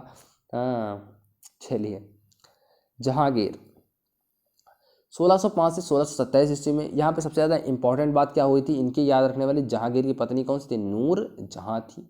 ठीक, नूर जहां के बचपन का नाम मेहरुन्निसा था। इनके पिता का नाम क्या था भैया, ग्यास बेग था। ठीक, जहांगीर ने आगरा के किले पर न्याय की जंजीर लगवाई थी। बहुत ही सबसे अच्छा राजा माना जाता था जहांगीर। ठीक, न्याय की जंजीर लगवाई थी। और 1602 ईस्वी में वीर सिंह बुंदेला तथा द्वारा अबुल फजल की क्या कर दिया गई थी, हत्या करवा दी गई थी। ठीक, अबुल फजल की हत्या करवा दी गई थी। 1612 ईस्वी में पहली बार रक्षाबंधन का त्यौहार किसके समय मनाया गया भैया, बताइए। अपनी कलाई पर राखी बंधवाई थी किसी ने, जहांगीर आदमी। ठीक है, जहांगीर के समय में ही क्या बना था भैया, अरे जहांगीर के समय में ताजमहल नहीं बना था, कौन बता रहा है, ताजमहल बना था, शाहजहां ने बनवाया था। ठीक है, चलिए आगे। नूरजहां की अस्मात बेगम ने इत्र बनाने की विधि, शाहजहां इंपॉर्टेंट आता है, शाहजहां। ठीक, शाहजहां में बचपन का नाम क्या था भैया, शाहजहां के बचपन का नाम था खुर्रम। बहुत बार पूछा गया है, खुर्रम किसके बचपन का नाम है, तो शाहजहां के बचपन का नाम है। 1628 ईस्वी में शाहजहां का आगरा में राज्याभिषेक किया गया था। ठीक, शाहजहां के शासनकाल में विद्रोह 1628 में बुंदेला शासक जुझार सिंह ने किया। मोहम्मद सैयार ने शाहजहां को कोहिनूर हीरा भेंट किया था। ये इंपॉर्टेंट फैक्ट था, मोहम्मद सैयद ने शाहजहां को कोहिनूर हीरा क्या किया था भैया, भेंट किया था। और 1638 ईस्वी में शाहजहां ने राजधानी को आगरा से फिर क्या कर दिया भैया, दिल्ली स्थानांतरित कर दिया। ठीक, और अपनी बेगम के लिए क्या बनवाया था भैया, आगरा ताजमहल का निर्माण किया था। ठीक है, चलिए आगे। अगली इंपॉर्टेंट बात खाली औरंगजेब की करते हैं। और औरंगजेब बहुत ही कट्टर शासक माना जाता था। कैसा माना जाता भैया, 1658 से 1707 ईस्वी तक का माना जाता है। तो बहुत ही कट्टर शासक इसको माना जाता था। कट्टर शासक इसलिए माना जाता भैया क्योंकि ये एकदम मतलब एकदम समझ ली इस्लाम का ही क्या मानता था, ये इस्लाम का ही भक्त था। ठीक है, चलिए। औरंगजेब जो था वो दोहाद में जन्म हुआ था इसका। और दिलरास बानो बेगम के साथ औरंगजेब का क्या हुआ था, निकाह हुआ था। और राज्याभिषेक 1558 ईस्वी में हुआ था। और आगरा में अपना राज्याभिषेक इसने करवाया था। ठीक है, 1559 ईस्वी में औरंगजेब ने दिल्ली में दूसरी बार अपना राज्याभिषेक, पहली बार तो 1558 में आगरा में करवाया और दूसरी बार राज्याभिषेक दिल्ली में इसी ने करवाया। मीर मोहम्मद हकीम औरंगजेब के क्या थे भैया, गुरु थे। औरंगजेब सुन्नी धर्म को मानता था, इसे जिंदा पीर भी कहा जाता था। ठीक है, और औरंगजेब ने पुनः से जजिया कर क्या कर दिया था भैया, समाप्त कर दिया था। नहीं, समाप्त तो अकबर ने किया था, लागू इसने कर दिया था। 62, 63, 64 बातें याद रखना। दास प्रथा 62, उसके बाद कौन सा था जो टैक्स तीर्थ यात्रा वाला कर वो 63, 64 में क्या हुआ था भाई जजिया कर हटा दिया गया था। ठीक 63, 64, 65, सॉरी 62, 63 और 64 था वहाँ पे। उसके बाद क्या हुआ था औरंगजेब ने जजिया कर 1679 ईस्वी में फिर से लगा दिया था। 1663 ईस्वी में क्या हुआ औरंगजेब ने सती प्रथा पर प्रतिबंध लगा दिया था। सती प्रथा इसने एक काम खाली अच्छा किया था कि सती प्रथा पर प्रतिबंध लगा दिया था। ठीक औरंगजेब ने शिवाजी को राजा की उपाधि दी। ये शिवाजी को बोलता था इसके जैसे अगर हमारे पास कैसे हो जाए भैया, अगर केवल 10 लोग हो जाएं तो ये अपनी सेना को ये कहता था पूरा मैं विश्व जीत लेता। ठीक है चलो 1668 ईस्वी में हिंदू त्योहारों उत्सवों को मनाए जाने पर रोक लगा दी थी क्योंकि हिंदू धर्म मानता ही नहीं था ये। 1685 ईस्वी में बीजापुर, 1687 ईस्वी में गोलकुंडा को औरंगजेब ने मुगल साम्राज्य में क्या कर लिया भैया शामिल कर लिया। औरंगजेब की मृत्यु 20 फरवरी 1707 ईस्वी में हो गई थी, निपट गए थे 1707 ईस्वी में। ठीक है चलिए इसके बाद आगे फटाफट देख लेते हैं। अब यहाँ से आया भैया हमारा मराठा साम्राज्य। आधे से ज़्यादा हम लोगों ने ख़त्म कर लिया है, थोड़ी बहुत देर आप लोग और बने रहेंगे, 1.5 घंटे के आसपास लगभग हो चुका है और 1.5 घंटे से ज़्यादा 10 या 15 मिनट में और आप लोगों के बाद सीधा सीधा ख़त्म कर दिया जाएगा। और बहुत ही आप लोग सही बने हुए हैं, अगर आप सही बने हुए हैं तो सही सब कुछ आप लेके भी जाएंगे। चलिए फटाफट हम लोग क्या करते हैं भैया मराठा साम्राज्य करते हैं। और 17वीं शताब्दी में क्या हुआ था छत्रपति शिवाजी के समूह में क्या किया गया मराठा साम्राज्य की स्थापना की गई। इसमें इंपॉर्टेंट चीज़ खाली याद रखनी भैया अष्टप्रधान। कौन सा इंपॉर्टेंट था भैया हमारे पास अष्टप्रधान था। एक सेकंड बस एक सेकंड, ब्रिटिश साम्राज्य नहीं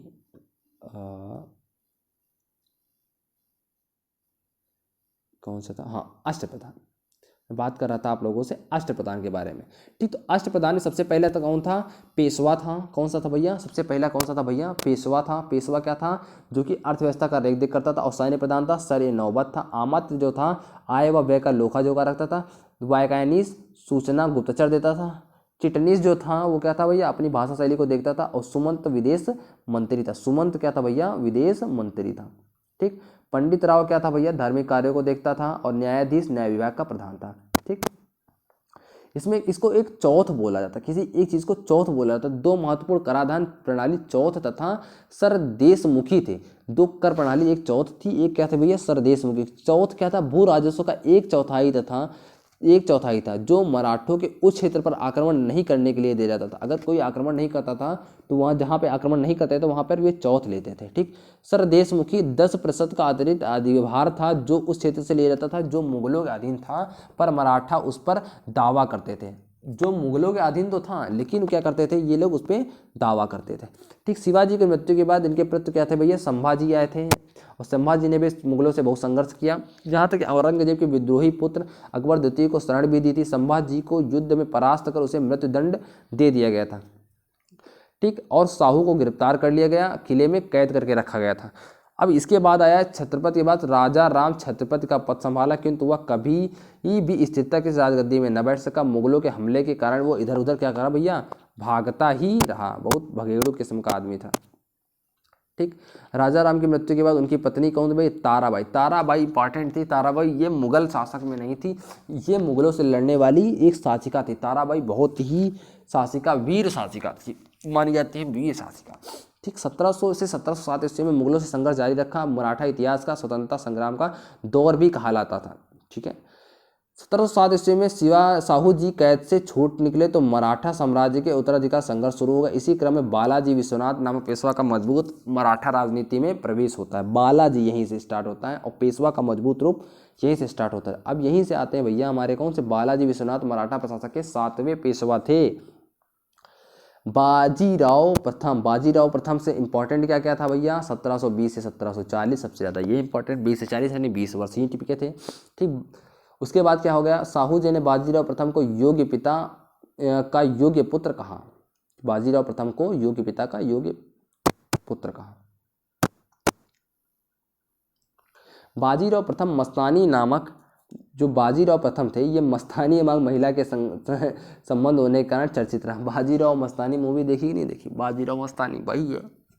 बाजीराव प्रथम मस्तानी नामक महिला के संबंध चर्चित था। ठीक है दिल्ली पर आक्रमण करने वाला प्रथम पेशवा बाजीराव प्रथम था। ये बहुत ही वीर और पराक्रमी राजा था। ठीक है बाजीराव पालखेड़ा का युद्ध 7 मार्च 1758 में बाजीराव प्रथम और निजामुल मुल्क के बीच हुआ, जिसमें निजाम की हार और तब मुंशी सिंह गांव की संधि हुई। बालाजी, उसके बाद आए बालाजी बाजीराव। बालाजी बाजीराव बहुत इंपॉर्टेंट नहीं हुआ, खाली एक इंपॉर्टेंट यहाँ याद रखना, 1750 ईस्वी में सिंगोली की संधि, हाथ में सारे अधिकार सुरक्षित हो गए, सिंगोली की संधि हुई। बालाजी के समय पानीपत का तृतीय युद्ध 1761, 1726, 1756 और 1761, 1726, 1756 और 1761, पहला, दूसरा और तीसरा पानीपत का युद्ध। ठीक है, याद रहेगा नहीं याद रहेगा? पहला हुआ था बाबर और इब्राहिम लोदी के बीच, दूसरा हुआ था अकबर और इसके बीच, हेमू के बीच, याद है? तीसरा किसके बीच हुआ? तीसरा हुआ है भैया, बताइए फटाफट बताइए, तीसरा युद्ध किस किसके बीच हुआ? बालाजी, ये हुआ था भैया किसी मराठों के बीच, मराठा और अंग्रेजों के बीच। ठीक है, चलिए बाजीराव द्वितीय, बाजीराव प्रथम और बाजीराव द्वितीय, ये इंपॉर्टेंट चीज़ें थी, फिलहाल याद रख लेना आप लोग। अब यहाँ से हमें बात करता हूँ इंपॉर्टेंट आंग्ल मराठा युद्ध। तो आंग्ल मराठा युद्ध कब हुआ भैया? सबसे पहले तो 1775 से 1782। द्वितीय मराठा युद्ध कब हुआ? 1830 से 1803। तो आंग्ल मराठा युद्ध का मतलब अंग्रेजों से लड़ाई किए थे भैया। आंग्ल मराठा युद्ध मतलब आपसी झगड़े अंग्रेजों की कूट राजनीति का परिणाम थे। ठीक है, इसमें सालाबाई की संधि हुई जो संपन्न कराने में हुई थी। उसके बाद द्वितीय आंग्ल मराठा युद्ध, इसमें क्या हुआ था भैया? सिंधिया ने 1803 ईस्वी में सूरजी अर्जुन गांव की संधि से गंगा तथा यमुना के क्षेत्र में कंपनी दे दिया था और होलकर ने ही अंग्रेजों के राजघाट की संधि की थी। पहला आंग्ल मैसूर युद्ध, आंग्ल मराठा युद्ध हुआ 1775 1782, दूसरा हुआ 1803 से 1805 और तीसरा हुआ 1817 से 1818 ईस्वी में। अतः यहाँ पे एक चीज़ इंपॉर्टेंट ये बन गई थी भैया, ये पिंडारियों के बहाने क्या होने लगे? प्रारंभ में मराठों के अनियमित सैनिक की तरह साथ युद्ध करते थे और युद्ध के बाद उस क्षेत्र की लूटपाट करते थे, किंतु बाद में मराठों को पिंडारियों से मधुर संबंध नहीं रह पाए। उसके बाद मराठों से युद्ध की घोषणा कर दी और बाद में 1718 से तीसरे आंग्ल युद्ध में अंग्रेजों ने विजय हासिल कर ली। पहले शुरुआत में दोनों ने एकदम संधि होती रही, लेकिन पिंडारी जो थे उन्होंने क्या कर दिया भैया? छोड़ दिया और अंग्रेजों का साथ दे गए। इसी वजह से क्या हुआ भैया? मराठों की हार हो गई। ठीक, उसके बाद यहीं से हुआ था भैया हमारा, जैसे ही यहाँ से मराठों की हार हुई वैसे ही क्या हो गया भैया? ब्रिटिश पूरी तरह से हावी हो चुके हैं। तो अब ब्रिटिश तो समझ गए भाई, 1600 ईस्वी में क्या करने आए थे ये लोग? 1600 ईस्वी में आए थे भैया कौन? ब्रिटिश शासक आए थे और एलिजाबेथ द्वारा ईस्ट इंडिया कंपनी को भेजा गया था। 15 वर्षों का चार्टर एक्ट दिया गया जिसे भारत में राजा जेम्स प्रथम ने अनिश्चितकालीन करा लिया था। ठीक है, और ये कंपनी थी जो कि क्या करने आई थी? यहाँ पे व्यापार करने आई थी। बाद में क्या बन गई भैया? पूरा एस्टेब्लिश्ड कर लिया। ठीक है, जहांगीर ने इसे इंग्लिश खानी की उपाधि दी थी। अब यहाँ पे क्या था? सबसे इंपॉर्टेंट चीज़ तो भैया सुनहरा फरमान था। सुनहरा फरमान क्या था? 1632 ईस्वी में गोलकुंडा के शासक ने ईस्ट इंडिया कंपनी को अपने क्षेत्र में सुरक्षा तथा व्यापारिक रियायतों की सुविधा दी, जिसे कंपनी हेतु सुनहरा फरमान कहा गया। क्या कहा गया भैया? सुनहरा फरमान कहा गया। ठीक है, चलिए आगे देख लेते हैं भैया। यहाँ से ये भी इम्पोर्टेंट नहीं था, ये भी इम्पोर्टेंट नहीं है।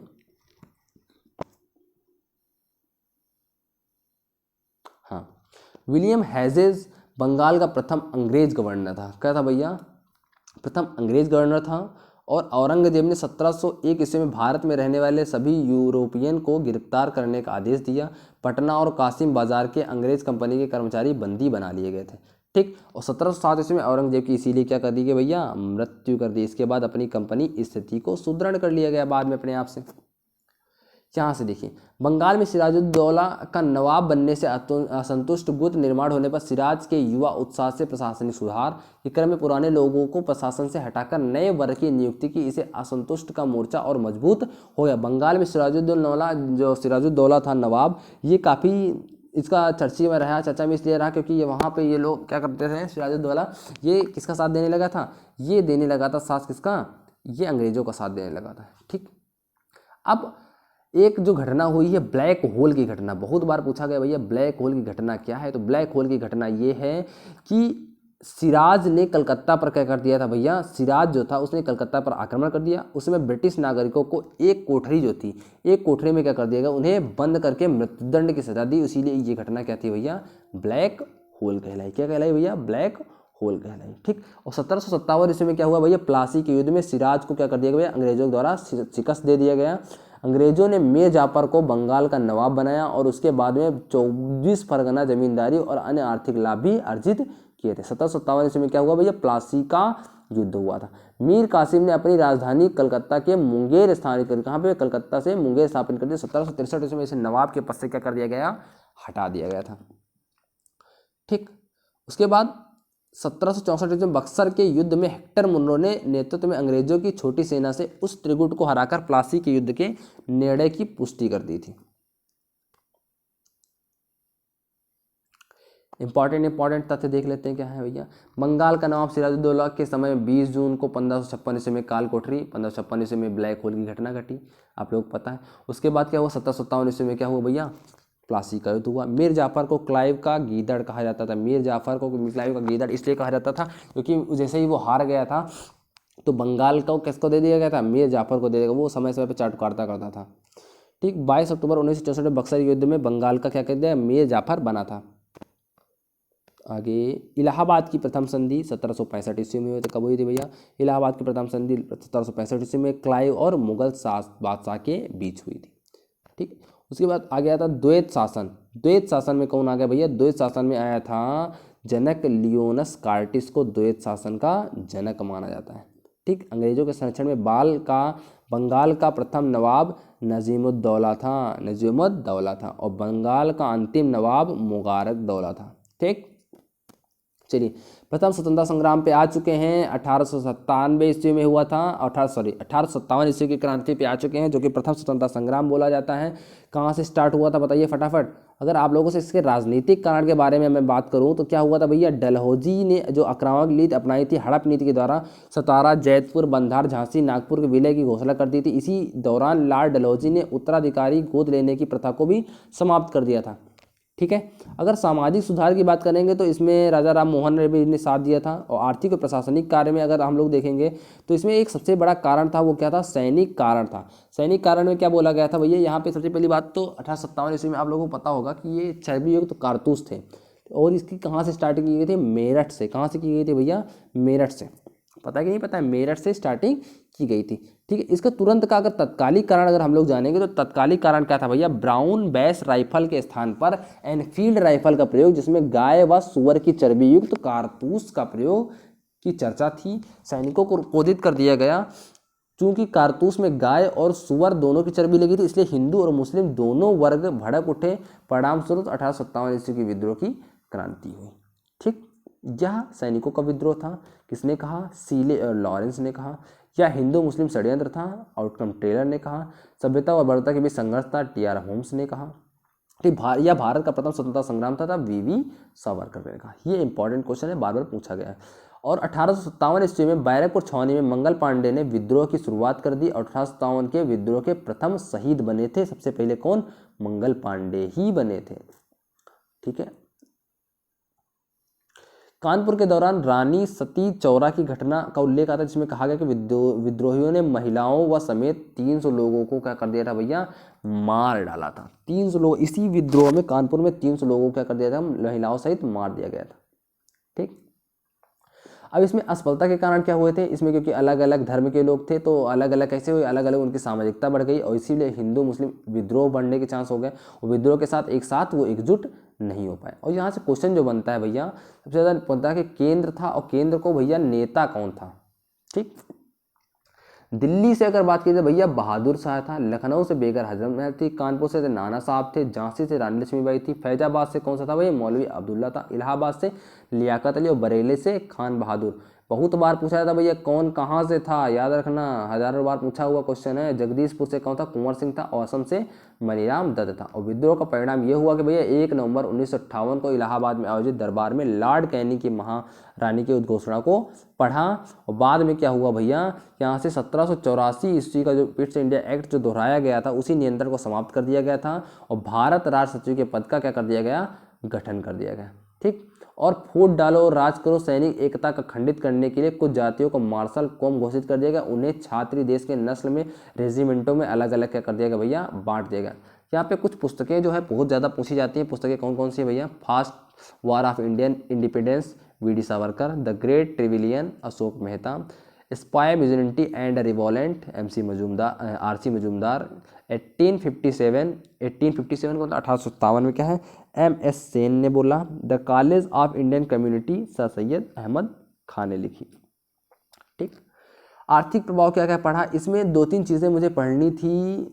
एक सेकंड बच्चा, हाँ, जमींदारी स्थायी बंदोबस्त।